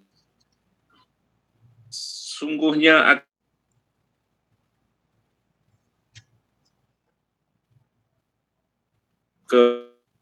dan sesungguhnya dia akan meneguhkan bagi mereka dengan agama yang telah dia ridai. Dan dia benar-benar mengubah keadaan mereka setelah berada dalam ketakutan menjadi aman, sentosa. Mereka tetap menyembahku dengan tidak mempersekutukanku dengan sesuatu pun. Tetapi barang siapa tetap kafir setelah janji itu, maka mereka itulah orang-orang yang fasik. Okey, terima kasih Tuan Haji Aziz. Okey. Your internet is unstable. Orang lain clear ke saya sekarang ke freeze lagi? Clear. Okey, okey Ustaz. Sebab dia tulis kat sini your internet unstable. Takut freeze, okey? Baik, tak apa. Terima kasih Tuan Haji Aziz. So ayat yang dibaca tadi oleh Tuan Haji Aziz, Allah janji pada orang beriman dan beramal soleh. Tu. Allah janji pada orang beriman, syarat dia bukan sekadar beriman, tapi kena ada amal soleh. Allah janji Allah jadikan mereka khalifah di bumi sebagaimana Allah jadikan orang sebelum mereka khalifah. Jadi nak mewarisi bumi, nak takluk sesuatu negara, Allah nak tengok amal soleh. Allah boleh bagi free? Boleh. Allah Maha Kuasa nak bagi free boleh. Sebagaimana orang Mekah tak buat apa-apa pun masa tentera bergajah datang nak serang. Apa orang Mekah buat? Tak buat apa pun, buat bodoh je. Allah boleh hantar burung, binasakan terus tentera bergajah. Allah yang sama juga boleh binasakan orang kafir sekelip mata. Tak, negeri ni awak punya. Boleh? Boleh. Tapi Allah nak tengok dulu amal orang Islam. Allah nak tengok Islam tu punya amal soleh. Allah nak tengok orang Islam tu punya takut pada Allah. Jadi dalam ayat sekarang, Allah janji, Allah akan bagi negeri pada kamu. Allah akan jadi bagi tempat pada kamu, bagi kuasa pemerintahan pada kamu. Tapi dengan syarat, takut berdiri di hadapan Allah dan takut terhadap ancaman-ancaman. Orang yang takut, tuan-tuan dan puan-puan, antara ciri orang masuk syurga adalah orang takut pada Allah. Jadi orang takut pada Allah ni tuan-tuan dan puan-puan, kat dunia Allah bagi dia kuasa, Allah bagi dia kerajaan, Allah bagi pemerintahan kat dunia. Kat akhirat apa dia dapat? Tengok surah An-Nazi'at. Kalau baca dia, Tuan Haji Izali boleh, surah An-Nazi'at. Muka surat 584 ayat 40-41. Standing firmly, betul terjemah 40-41. Muka surat 584 40-41. Bagi orang-orang yang takut akan kebesaran Tuhannya dan menahan diri daripada keinginan hawa nafsunya, maka syurgalah tempat tinggalnya. Terima kasih Tuan Haji Izali. Wa amma man khafa maqama. Word tu ada dalam ayat kita tu. Orang yang takut berdiri di hadapan Tuhannya, tahan hawa nafsu dia, maka syurgalah tempat tinggal. Jadi orang yang sebut takut depan Allah, dia kata dia takut berdiri di hadapan Allah, tapi dia buat dosa macam makan nasi. Macam mana makan nasi, tak rasa bersalah, tak rasa menyesal, tak rasa takut. Jadi dia pun sama juga, buat dosa, maksiat, tak rasa bersalah, tak rasa takut, tak rasa menyesal, maka dia bukan takut pada Allah. Dia hanya takut kat sini saja. Tak, Allah tak nak tengok yang takut macam tu. Allah nak tengok takut betul-betul takut. Tak nak buat dosa. Tapi kalau terbuat juga, rasa menyesal sangat, rasa bersalah sangat, rasa tak guna sangat pada diri sendiri, tu yang Allah Ta'ala tak. Tu yang Allah Ta'ala suka. Jadi orang yang ada sifat macam ni, Allah akan bagi kuasa pada mereka. Kalau tak, negeri yang kita punya, negara yang kita punya pun Allah boleh tarik, Allah bagi pada orang kafir. Allah tarik, Allah bagi pada orang kafir. Allah boleh buat. Okey, baik. Ni satu ayat dalam surah apa lagi? Waliman khafa maqama rabbih jannatan. Ar-Rahman. Surah Ar-Rahman ada Ar-Rahman. Kalau baca Puan Izawani surah Ar-Rahman. Waliman khafa maqama. Jadi 3 ayat. Kita jumpa khafa maqam. Khafa maqam. Muka surat 533. Yes, 533 ayat 46. Fear standing before. Boleh Puan Izawani. Bismillahirrahmanirrahim. Dan bagi siapa yang dia takut akan saat menghadap Tuhannya, disediakan baginya 2 syurga. Terima kasih Puan. Barang siapa yang takut saat menghadap Tuhannya, kat dunia ni dia takut, ke akhirat nanti 2 syurga. Masuk 2 syurga, Allah Ta'ala bagi dia 1 syurga yang dalam dia ada taman-taman yang banyak. Taman-taman yang banyak. Okey. Seterusnya. Okey, sorry. Allah Ta'ala kata pertama dia takut berdiri di hadapan Allah. Kedua dia takut ancaman-ancaman Allah. Maksudnya ancaman Allah bukan sekadar ancaman ke akhirat. Ancaman kat dunia pun dia takut. Allah beri ancaman. Kalau kamu lawan Nabi, kamu akan dapat apa yang umat Nabi Nuh dapat. Kalau kamu lawan Nabi, kamu akan dapat apa yang umat kaum Nabi Hud dapat. Jadi mereka takut ancaman-ancaman itu. Bukan sekadar takut ancaman ke akhirat. Ancaman kat dunia pun mereka takut juga. Jadi orang takut pada Allah, Allah Ta'ala akan bagi kuasa pemerintahan pada mereka. Seterusnya, dan istaftahu, mereka memohon kemenangan. Istaftahu, mereka memohon kemenangan. Siapa mereka ni? Dua-dua boleh. Istaftahu, mereka memohon kemenangan. Siapa mohon kemenangan? Dua-dua pihak boleh.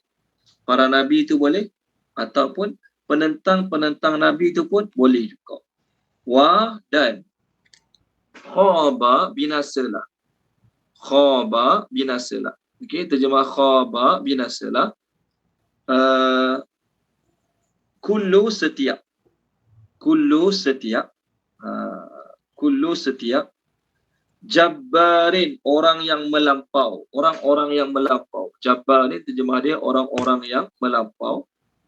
Okey, jabbarin, orang-orang yang melampau. Anidin, lagi keras kepala. Anid ni terjemah dia ni tahu, degil. Anidin kita terjemah degil lah, senang, degil. Orang terjemah orang terjemah tyrant. Tyrant. Orang terjemah tyrant. Degil. Anid ni degil. Okey, tolong terjemahkan dia. Puan Rahimah, terjemahkan Puan Rahimah ayat kita sekarang.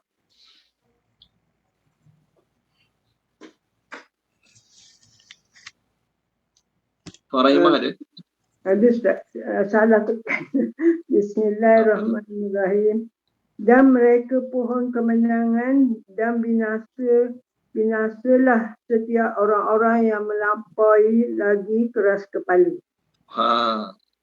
Allah Ta'ala kata, baik. Pertama kita cerita pasal ni dululah. Pertama kita cerita orang kafir memohon kemenangan. Kata dan perempuan.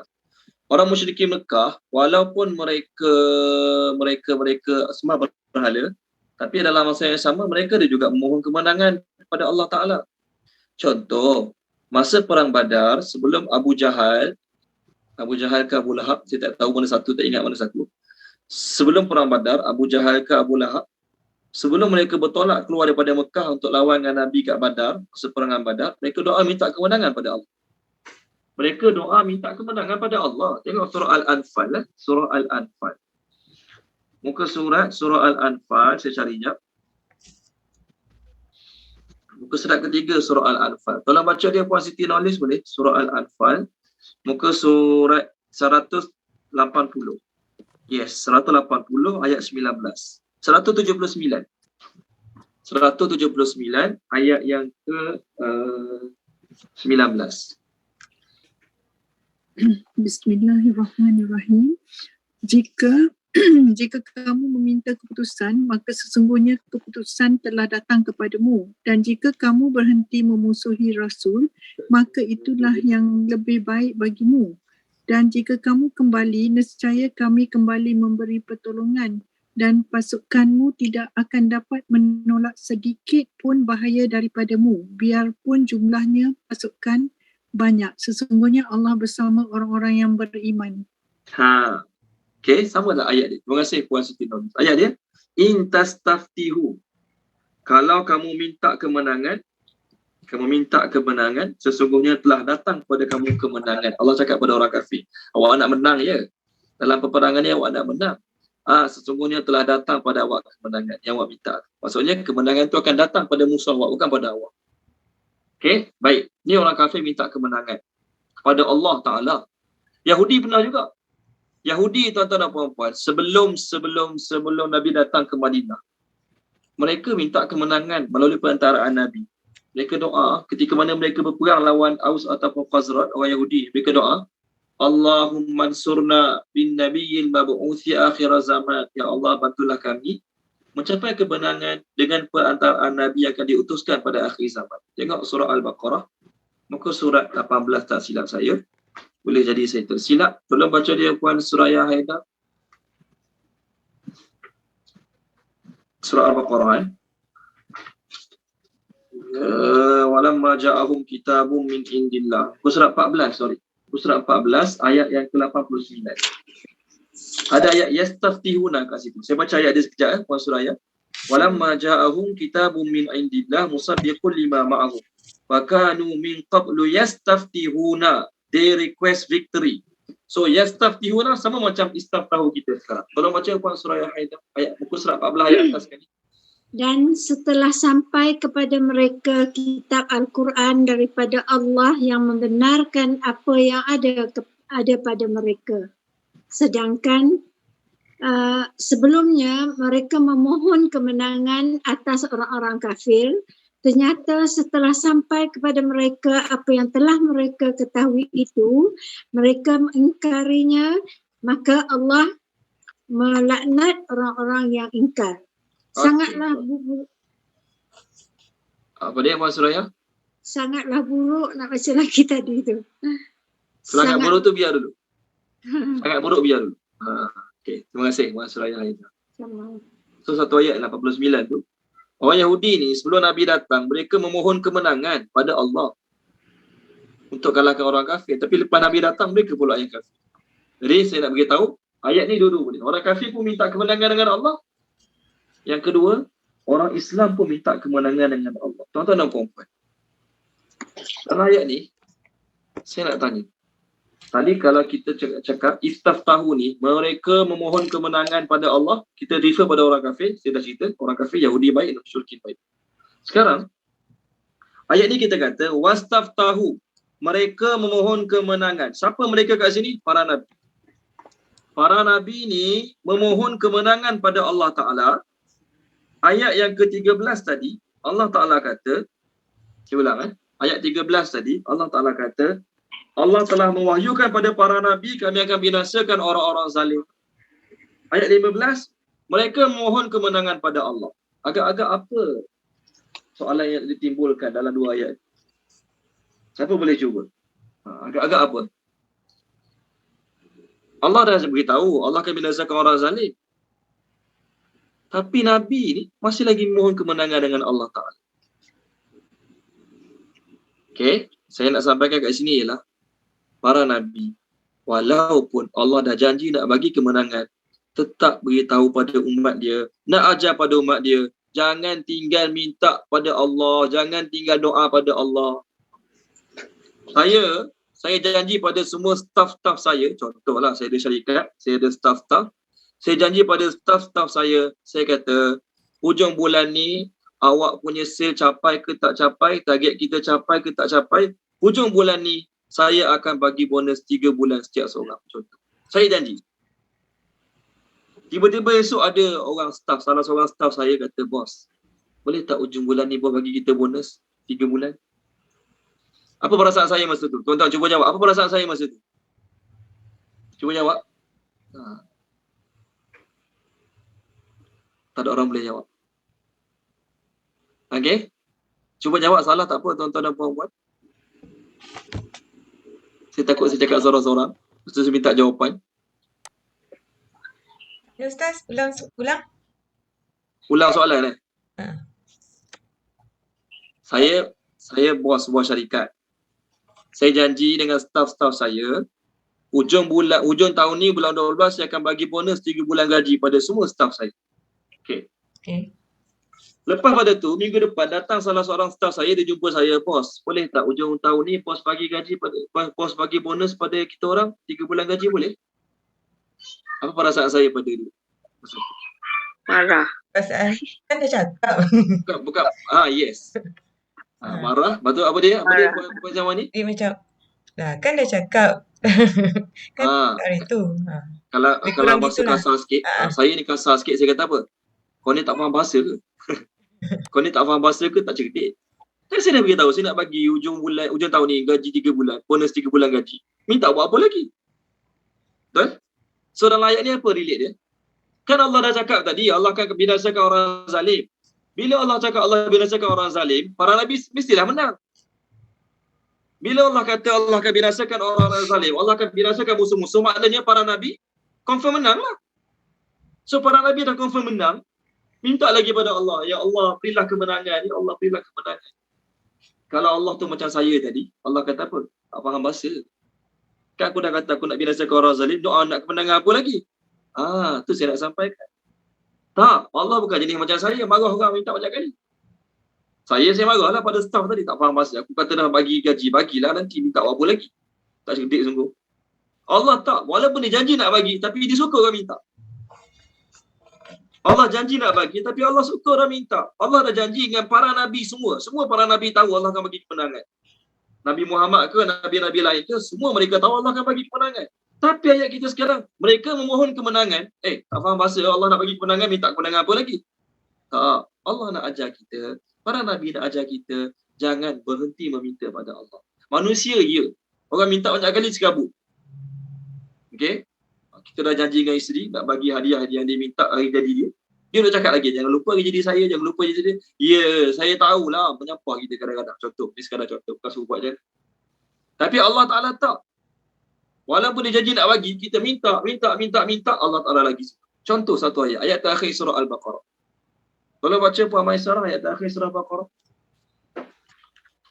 Okay? Dalam ayat tu pun sebenarnya boleh benda yang sama. Buku surat 49, ayat 286. 49, 286. 286. Allah tidak membebani seseorang melainkan sesuai dengan kesanggupannya. Dia mendapat pahala dari kebajikan yang dikerjakan dan dia mendapat siksa dari kejahatan yang diperbuatnya. Mereka berdoa, "Ya Tuhan kami, janganlah Engkau hukum kami jika kami lupa atau kami melakukan kesalahan. Ya Tuhan kami, janganlah Engkau bebani kami dengan beban yang berat sebagaimana Engkau bebankan kepada orang-orang sebelum kami." Okay, cukup Puan. Okay. Puan Maisarah perasan tak kontradik dalam ayat ni? Dia mendapat pahala dari kebajikan. Bukan kontradik lah, panggil apa tak tahu. Sesuai perkataan dia. Perasan tak? Siapa perasan? Ayat ni macam kita cerita tadi. Siapa yang perasan? Nak cuba. Allah kata Allah tak beban. Lepas tu dia kata Allah janganlah bebani kami. Terima kasih Puan Suraya Haidar. Nasib baik tak offer hadiah. Kalau tidak kena bagi Puan Suraya Haidar hadiah. Selamat duit saya. Yes. Ayat yang sama, Allah dah kata Allah tidak akan membebankan seseorang kecuali apa yang dia mampu. Tiba-tiba kita doa, "Ya Allah, janganlah kau bebankan aku dengan benda aku tak mampu." Lepas tu Allah jawab, "Tak faham bahasa ke?" Tak faham bahasa. Aku dah kata aku takkan bebankan kau dengan benda kau tak mampu. Minta lagi dengan aku macam tu. Tak. Manusia ya. Saya tadi saya jadi bos, saya akan cakap macam tu lah. Anak kita dah janji nak beli hadiah kat dia. Dia periksa nanti kita nak beli hadiah kat dia. Abang dapat nombor 1 yang beli basikal baru kat abang. Kita janji kat anak kita. Dia hari dia tanya, "Ayah jangan lupa ayah, nanti kalau dapat nombor 1 beli basikal ya." Ya. Periksa lambat lagi bulan 12. Ya. Kalau kita menyampah, sekali lagi cakap macam tu tak jadi beli apa-apa. Kita menyampah lah. Contoh. Ni sekadar contoh. Manusia memang macam. Tapi Allah Subhanahu Wa Taala tak. Walaupun Allah dah janji nak beri kemenangan pada para Nabi, tapi Nabi masih minta kemenangan dengan Allah. Allah suka Nabi minta. Allah dah janji dengan manusia, Allah tidak akan membebankan kita dengan benda kita tak mampu. Tapi Allah sendiri ajar kita minta, "Ya Allah, janganlah kau bebankan aku dengan benda aku tak mampu." Itu pengajaran dalam ayat. Allah dah janji, tuan-tuan dan puan-puan, rezeki kita Allah dah tentukan kan? Rezeki kita Allah dah tentukan dah. Sejak kita dalam perut mak kita lagi Allah dah tentukan dah rezeki kita macam mana kita dapat. Tapi ada tak Nabi ajar doa murah rezeki? Tuan-tuan, ada tak Nabi ajar doa murah rezeki? Ada tak tuan-tuan dan puan-puan? Allahumma rzuqna rizqan. Terima kasih puan. Allahumma rzuqna rizqan thayyiban mubarakan. Ya Allah, rezekikanlah kami rezeki yang baik, rezeki yang berkat. Macam-macam doa murah rezeki Nabi ajar. So, Nabi ajar doa murah rezeki tu macam mana? Tak yakin ke Allah dah kata nak bagi rezeki, doa apa lagi? Buat relax sudah lah. Tak. Dalam bab dengan Allah Ta'ala ni, walaupun Allah memang nak bagi, kita tak berdoa pun ada rezeki kita. Kita malah berdoa pada Allah. Kita dah 15 tahun dah tak pernah berdoa pada Allah. Sembahyang tapi tak pernah berdoa. Sebab apa awak tak berdoa pada Allah? Aku yakin Allah akan bagi rezeki pada aku. Contohlah. Aku bila belajar takdir, aku yakin ada rezeki untuk aku. Tak nak doa buat apa lagi. Aku yakin Allah bagi rezeki aku. Itu orang tak cerdik. Allah nak kita minta. Allah suka kita minta. Walaupun Allah memang nak bagi. Walaupun memang Allah nak bagi, Allah akan bagi. Ada orang tak pernah doa pun untuk dapat jodoh. Tapi dapat jodoh tak? Contoh. Itu salah ke orang yang tak kahwin lagi, bujang-bujang doa, "Ya Allah nak jodoh, nak jodoh." Tak salah pun. Allah lagi suka. Allah dah tentukan dah kita dapat anak. Berapa orang anak Allah dah tentukan. Salah ke kita doa? Sebelum kita dapat anak, "Ya Allah saya nak anak." Salah ke tak salah? Allah lagi suka. So, tu yang saya nak terangkan. Para Nabi, walaupun Allah dah janji beri kemenangan pada mereka, mereka masih lagi memohon kemenangan pada Allah Subhanahu Wa Taala. Dan rugilah, binasalah orang-orang yang sombong, melampau batas, lagi degil ingkar pada Allah Subhanahu Wa Taala. Seterusnya, min daripada Waraihi, hadapannya. Biasa warak ni guna untuk belakang, tapi kat sini terjemah hadapan. Min, daripada waraihi, hadapannya, jahannam, neraka jahannam. Jahannam, neraka jahannam. Okey. Min waraihi jahannam, wa dan yusqa, dia akan diberi minum. Yusqa, dia akan diberi minum. Min, daripada ma'in, air, sodidin, nanah, sodidin, nanah. Orang putih terjemah apa tahu? Liquid pus. Yes, orang putih terjemah liquid pus. Okay, bukan pus, pus. Tolong terjemahkan dia. Puan Salmiah, terjemahkan Puan Salmiah boleh? Tak berapa dapat Ustaz? Tak berapa dapat. Tak dapat sebab putus-putus saya ke macam ni? Saya laju sangat ke macam ni? Tahu dah saya. Tak apa, saya baca sikit nanti Ustaz sambung. Daripada hadapannya ya. Ya. Lepas tu apa Ustaz? Neraka jahannam. Oh, neraka jahannam. Dia akan diberi minum daripada air Nanah. Air apa? Tanah? Nanah. Oh, air Liquid pus. nanah. Air nanah. Liquid pus. Ada ke lagi Ustaz? Sudah ya. Okey dah. Terima Terima kasih, kasih. So, untuk orang yang tak takut pada Allah, untuk orang yang belagak sombong degil tadi, kan ayat kita tadi, binasalah, rugilah orang yang jabbar, belagak sombong, melampau batas, anid, degil ke kepala. Kan? Degil ke kepala. Binasalah mereka. Kat dunia ni, Allah Ta'ala sebut binasalah mereka sebab mereka tak nak beriman dengan Nabi Allah hantar pada mereka. Kat akhirat apa mereka dapat? Di hadapan mereka, maksudnya nanti mereka akan menghadapi, di hadapan mereka maksudnya akan datang, mereka akan menghadapi apa dia? Neraka jahannam. Dalam neraka jahannam, mereka akan diberi minum air sodid. So sekarang sodid kita terjemah nanah. Boleh? Kita tengok air lain. Air lain yang diberi minum kepada penduduk neraka. Tolong baca dia Puan Nur Azhar boleh? Surah Amma Yatasa'alun. Puan Nur Azhar, Amma Yatasa'alun. Muka surat 582. Okey. Ayat 24, 25, 26. Bismillahirrahmanirrahim. Mereka tidak dapat merasai udara yang sejuk di dalamnya dan tidak pula sembarang minuman kecuali air panas yang menggelegak dan air danur yang mengalir sebagai balasan. Air danur yang mengalir. Terus? Sebagai balasan yang sesuai dengan amal mereka yang buruk. Kerana Okey, cukup Puan. Air danur tu apa Puan? Air danur. Danur ni. Puan sebut apa? Danur? kat sini tulis danur. Okey. Danur tu apa bahasa Melayu Puan? Tak tahu. Tak tahu. Tak ada dengar. Okey. Orang putih terjemah. Tadi kita air nanah sodid kan? Sodidin. Liquid pus. Orang putih terjemah liquid pus. Sekarang air danur yang Puan Nur Azhar baca tadi, orang putih terjemah apa tahu? Dirty wound discharges. Dirty wound discharges. Apa tu orang putih? Dirty wound discharges tu apa dia? Air nanah jugalah kot. Nanah campur darah kan? Okay. Dua dah. Sodid, rosak. Satu lagi. Air panas. Rislin. Sama juga Rislin. Surah apa ya? Allahumma salli ala Muhammad. Surah juzuk 27. Saya cari tak. Tolong baca dia Puan Tamsiah boleh? Tolong baca Puan Tamsiah. Ni minuman-minuman ahli neraka. Na'udzubillah min zalik. Air panas, air nanah campur darah. Kat sini washing of wounds. 568 ayat 35 36 37. Page 568 35 36 37. 68 ayat berapa Ustaz? Atas sekali 35 36 3536. Bismillahirrahmanirrahim. Maka pada hari itu tiada seorang kawan pun baginya pada yang dapat menolong dan tidak ada makanan baginya kecuali darah dan nanah. Okey, darah dan nanah. Terima kasih Puan Tamsiah. Jadi 3 perkataan. Rislin, washing of wounds, Okey, Riesling. Apa tadi? Puan Nazah baca tadi, Ghassaq, dirty wounds, Sodiq, liquid fast. Okey, dia macam ni. Menurut Dr. Hamka, Sodiq ni, tahu tak air kita sekarang, air Sodiq ni, dipanggil air mala.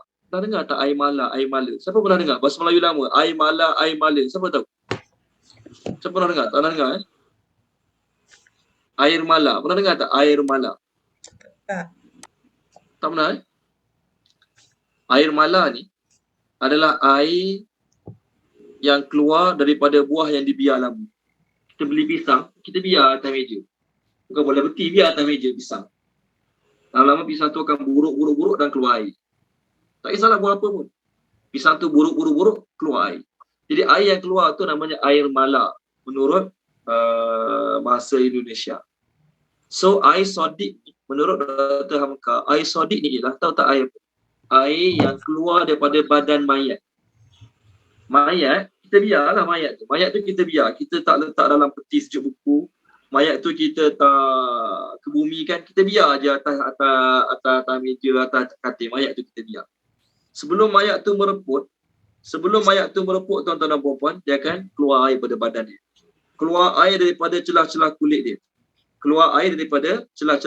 Jadi air yang keluar daripada badan, daripada celah-celah kulit, okey. Kak Ram beritahu saya, nama dia bahasa Inggeris panggil rigor mortis. Tuan-tuan pernah dengar rigor mortis? Apa rigor mortis bahasa Inggeris? Ni Kak Ram beritahu lah ni, kelas hari Isnin minggu lepas, siang tu minggu lepas. Jadi air yang keluar tu namanya rigor mortis. RIGAMORTIS. Okey. Mayat keluarkan air. Ni medical term lah ni. Ni medical term. Okey, ni Kak Ram lah share dengan saya. Nama dia rigor mortis. Okey. Pertama, nanah tu sendiri. Minum air nanah. Auzubillah min zalik. Yang kedua, nanah campuran darah. Darah kita tengok geli nak minum. Ni nanah campuran darah. Yang ketiga, nanah campur darah, campur air rigor mortis tadilah. Air yang keluar daripada badan mayat. Inilah minuman-minuman yang Allah sediakan untuk ahli neraka. Satu lagi, air panas. Air panas yang menggelegak. Minum habis keluar air sisi perut. Na'udzubillah. Jadi Allah Ta'ala sebut untuk ahli neraka ni minum dulu. Kenapa? Tuan-tuan dan puan-puan, bila sebut neraka dengan panas, semua orang dah tahu panas. Maka orang yang menghadapi cuaca panas, tempat panas, udara panas, apa yang mereka sangat perlukan? Minuman. Apa mereka sangat perlukan? Minuman. Manusia boleh hidup kalau tak makan berhari-hari, tapi manusia tak boleh hidup kalau tak minum beberapa hari. Tak makan 7-8 hari boleh hidup. Ada orang hilang dalam hutan, 7-8 hari tak jumpa makanan, minum air kat lopak air, boleh hidup. Tapi kalau tak ada minuman, tak boleh hidup. Jadi orang duduk kat tempat panas, suasana panas, mereka minta air. Allah bagi air pada mereka, tapi bagi air bukan untuk menghilangkan dahaga, untuk menyeksa mereka. Okey, baik, sambung ayat seterusnya. Na'udzubillah. Yatajarra'uhu, mereka meminumnya. Mereka meminumnya, itu air tadilah. Air rigor mortis ke, liquid fast ke, dirty wounds ke. Mereka meminumnya. Dan la yakadu, hampir-hampir tidak. Terjemah la yakadu, hampir-hampir tidak. Terjemah la yakadu, hampir-hampir tidak. Yusiruhu, dia dapat menelannya.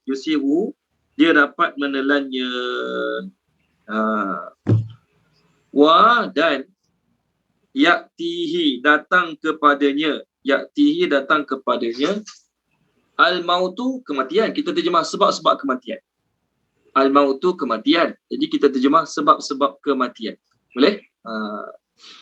Min daripada kulli setiap makanin, penjuru. Arah boleh? Penjuru boleh? Arah boleh?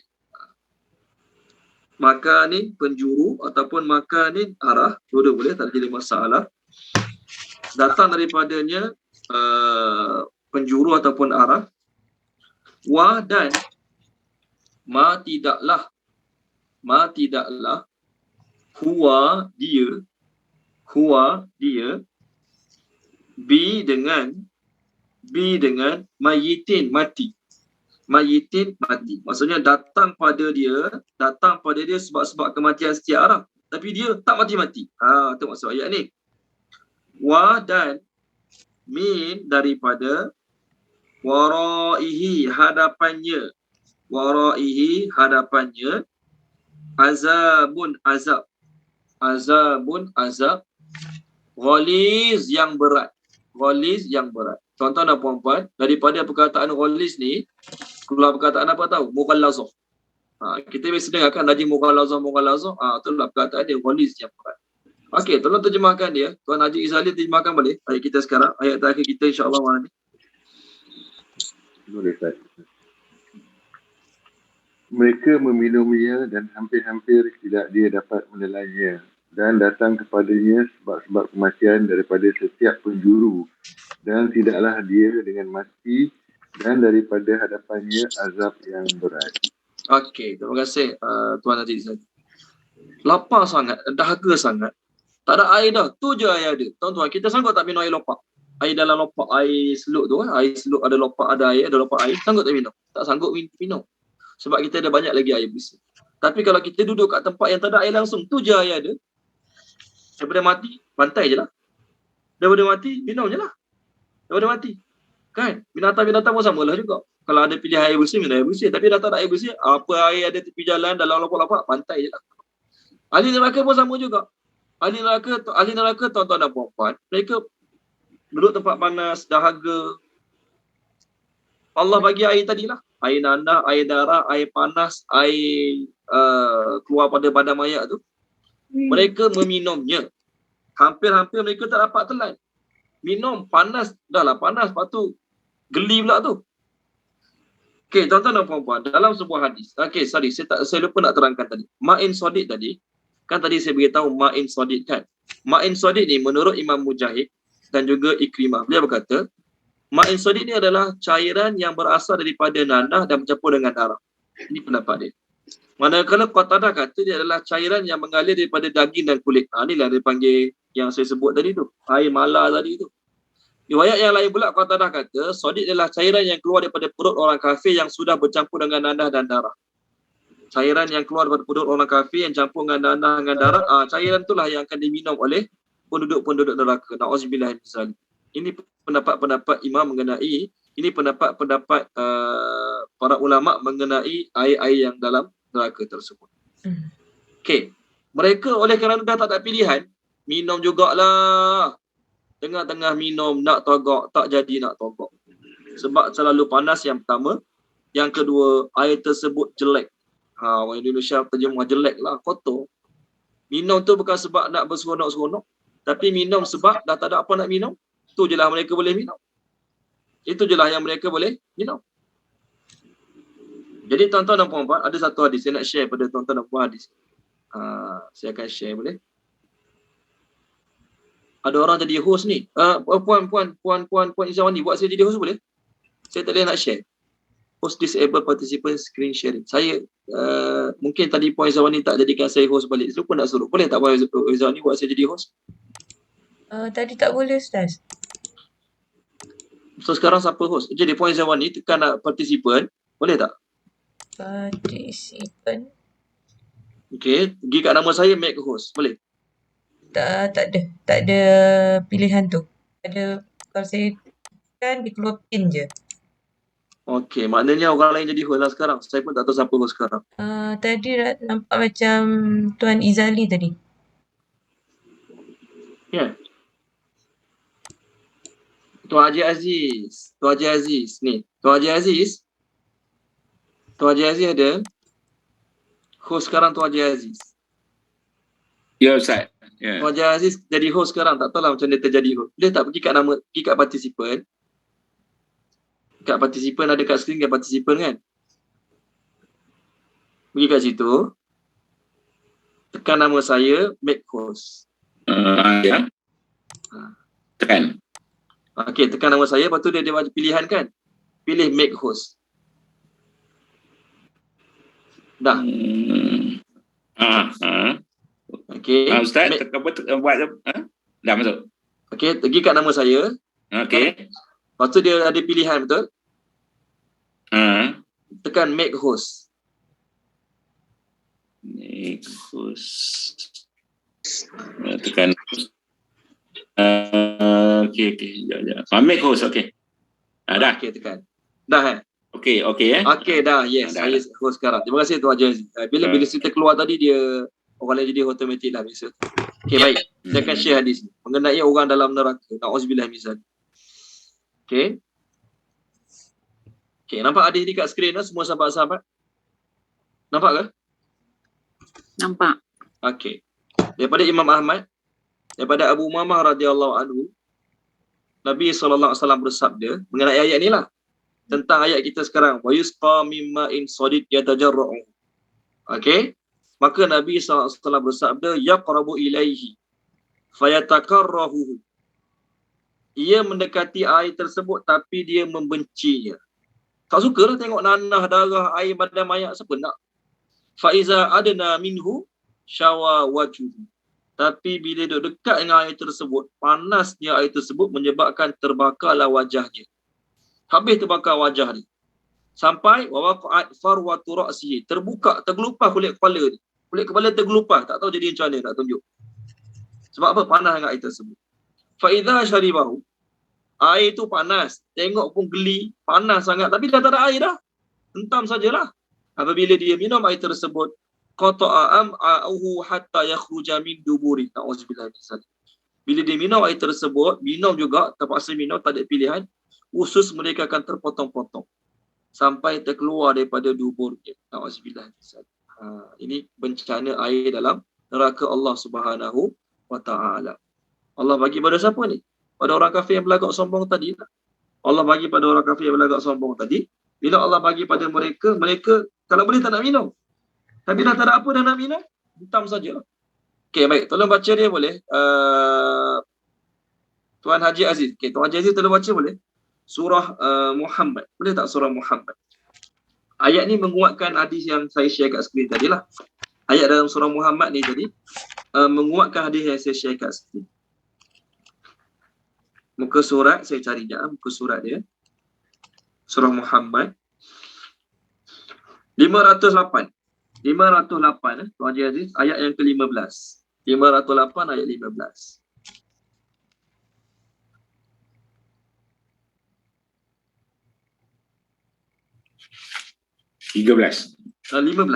Lima belas. Perumpamaan taman syurga yang dijanjikan kepada orang-orang yang bertakwa. Di sana ada sungai-sungai yang airnya tidak payau dan sungai-sungai air susu yang tidak berubah rasanya dan sungai-sungai khamar, anggur yang tidak memabukkan, yang lazat rasanya bagi peminumnya.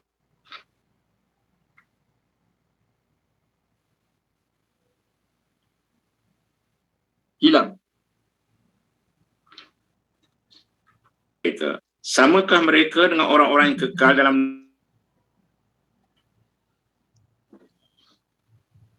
terpotong-potong? Okey. Okey, kejap Puan Salah tanya soalan. Jadi terima kasih Tuan Haji Aziz. Tuan Haji Aziz Tuan Haji Aziz baca ayat kita tadi. Sama tak minuman dalam syurga dengan minuman dalam neraka, yang mana bila orang dalam neraka minum, air mendidih sampai terpotong-potong usus dia. Habis usus dia terpotong-potong. Okey, Puan Maisarah tanya soalan. Apa soalan dia? Saya baca balik. Ustaz, sama ke semua level neraka punya makanan? Buah zakum tu kat mana pula? Okey. Tuan-tuan dan puan-puan, dalam tafsir, ni dalam tafsir. Saya jawab apa dalam tafsir lah. Dalam ni tak jumpa. Ada pendapat mengatakan, setiap ahli neraka akan dapat semua makanan. Setiap ahli neraka akan dapat semua air tadi, semua buah zakum. Ini satu pendapat. Ada pendapat mengatakan ahli neraka yang pertama, dia akan ahli neraka level ni dapat nanah sahaja. Ahli neraka yang kedua dapat nanah campur darah.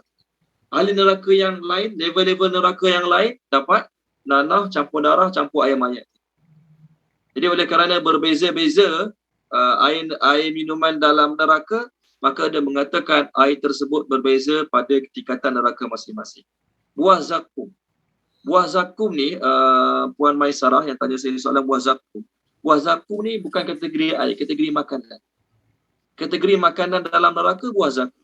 Siapa dapat? Setiap neraka dapat. Untuk air, ada 3 level tadi kan? Sodid, Ghassaq, Ghislin. Ayat yang kita refer tadi, Sodidin, Ghassaqan, Ghislin. Terjemah dia pun beza-beza sikit tadi. 3 jenis air. Jadi kalau nak kata setiap neraka ada 7 pintu. Setiap satu pintu ada air istimewa, ada air khas untuk level masing-masing. Mestilah kena ada 7 jenis air yang berbeza kan? Sekarang ada 4 je, air panas, Sodidin, Ghassaqan dengan Ghislin. 4 jenis air je lah. Jadi neraka ada 7. Macam mana nak bagi beza-beza? Wallahualam. Pendapat yang pertama, setiap neraka ada semua jenis air. Setiap neraka level yang paling rendah ke paling tinggi ke neraka tersebut semua ada air tersebut. Adapun buah zakum. Puan Maisarah tanya buah zakum. Buah zakum kategori makanan. Buah zakum ni juga bila makan hancur perut. Bukan sekadar air yang menghancurkan usus-usus orang dalam neraka. Makanan pun sama juga. Dalam neraka tuan-tuan dan puan-puan, kita pernah refer sebelum ni, pakaian ada, alas tidur ada, selimut ada. Dalam neraka semua Allah bagi. Tapi Allah bagi untuk apa? Untuk buat mereka rasa lebih terhibur. Tengok buah zakum. Tolong baca dia, Puan Tamsiah boleh, surah Ad-Dukhan. Buah zakum. Ada 2 ayat pasal zakum. Satu dalam surah Safat, satu lagi surah Dukhan. Muka surat 400. Nak tahu berapa? Sekejap saya cari. 498. Kalau baca Puan Tamsiah boleh?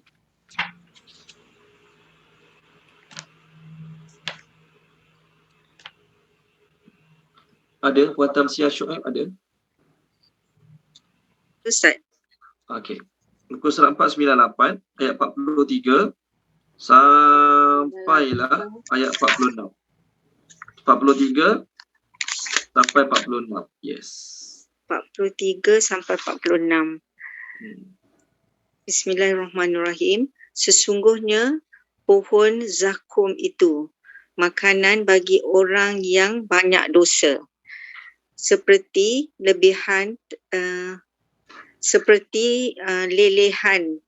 tembaga yang mendidih di dalam perut. Seperti mendidihnya air yang sangat panas. Makanan. Tapi bila makan, habis mendidih isi perut. Puan Tamsiah satu page lagi boleh? 448. Sama juga. Zakum juga ni. 448. Ayat 62 sampai 67. 448, 62 sampai 67. 62 sampai 67.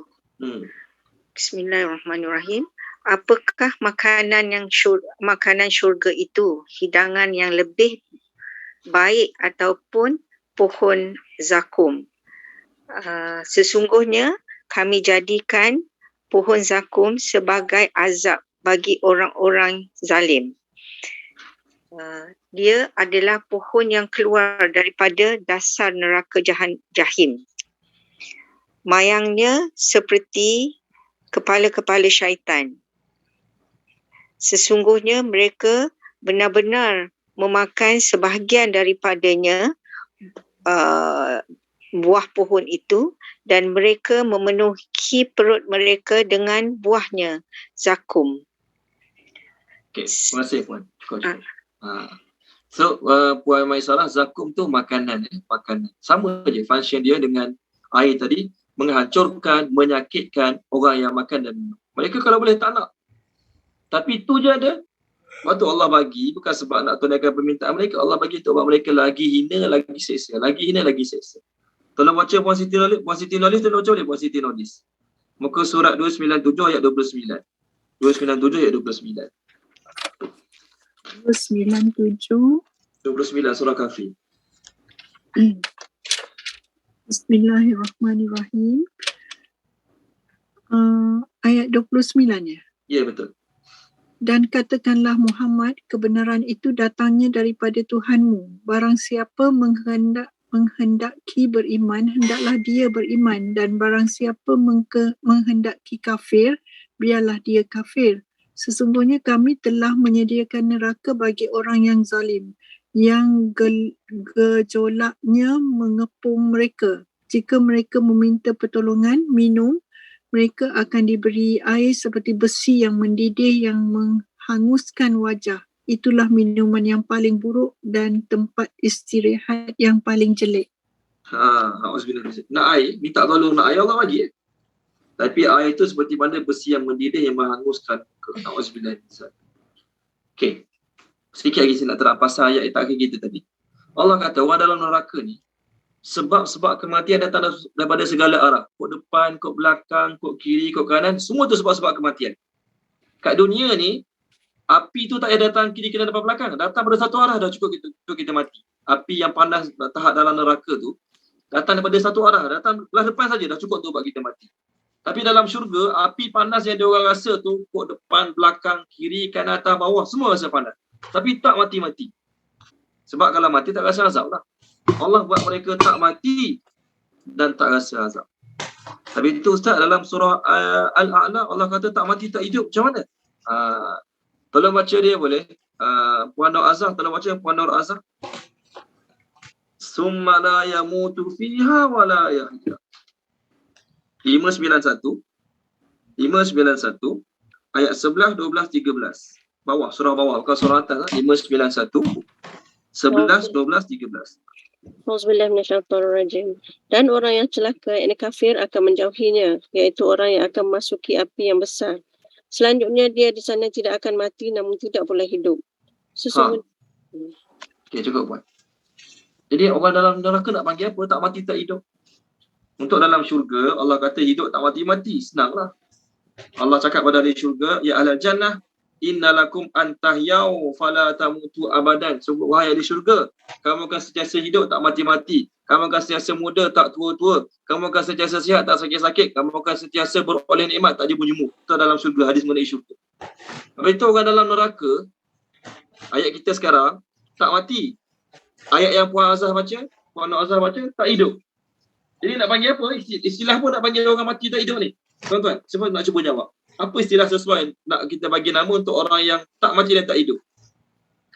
Orang mati sepada hidup. Okey, baik. Sebenarnya macam ni.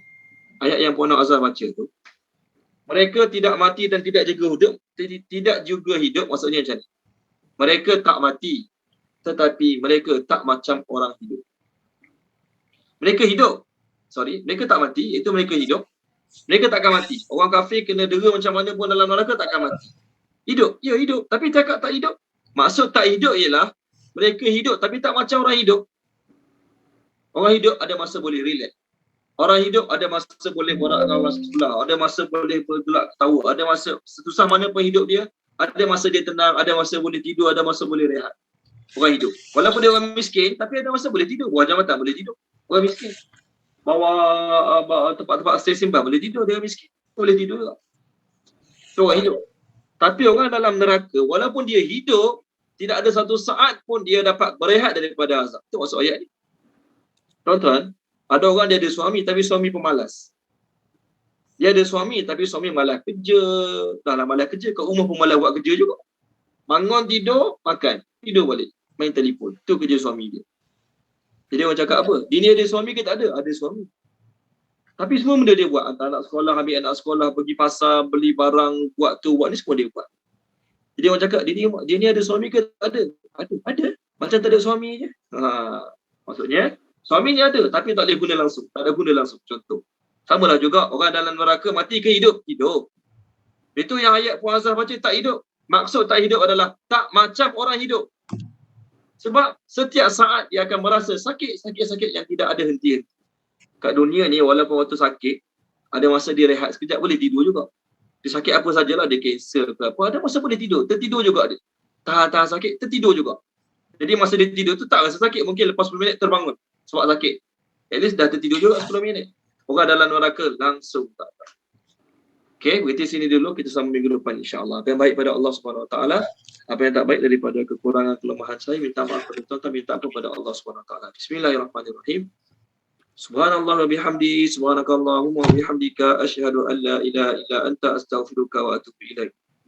Allahumma zayyinna bi zinatil Qur'an wa akrimna bi karamatil Qur'an wa syarifna bi syarafatil Qur'an wa adkhilna jannata bi syafaatil Qur'an ya dzal fadli wal ihsan. Allahumma inna nas'aluka ilman nafi'an wa rizqan wasi'an wa rizqan mubarakan wa amalan mutaqabbala. Allahumma anfa'na bima 'allamtana wa 'allimna ma yanfa'una wa zidna ilma walhamdulillahi rabbil alamin. Terima kasih semua. Assalamualaikum. Mohon maaf salah silap kalau ada. Jumpa lagi minggu depan insya-Allah. Terima kasih Ustaz. Assalamualaikum. Ya, Ustaz. Ustaz. Sama-sama. Waalaikumsalam.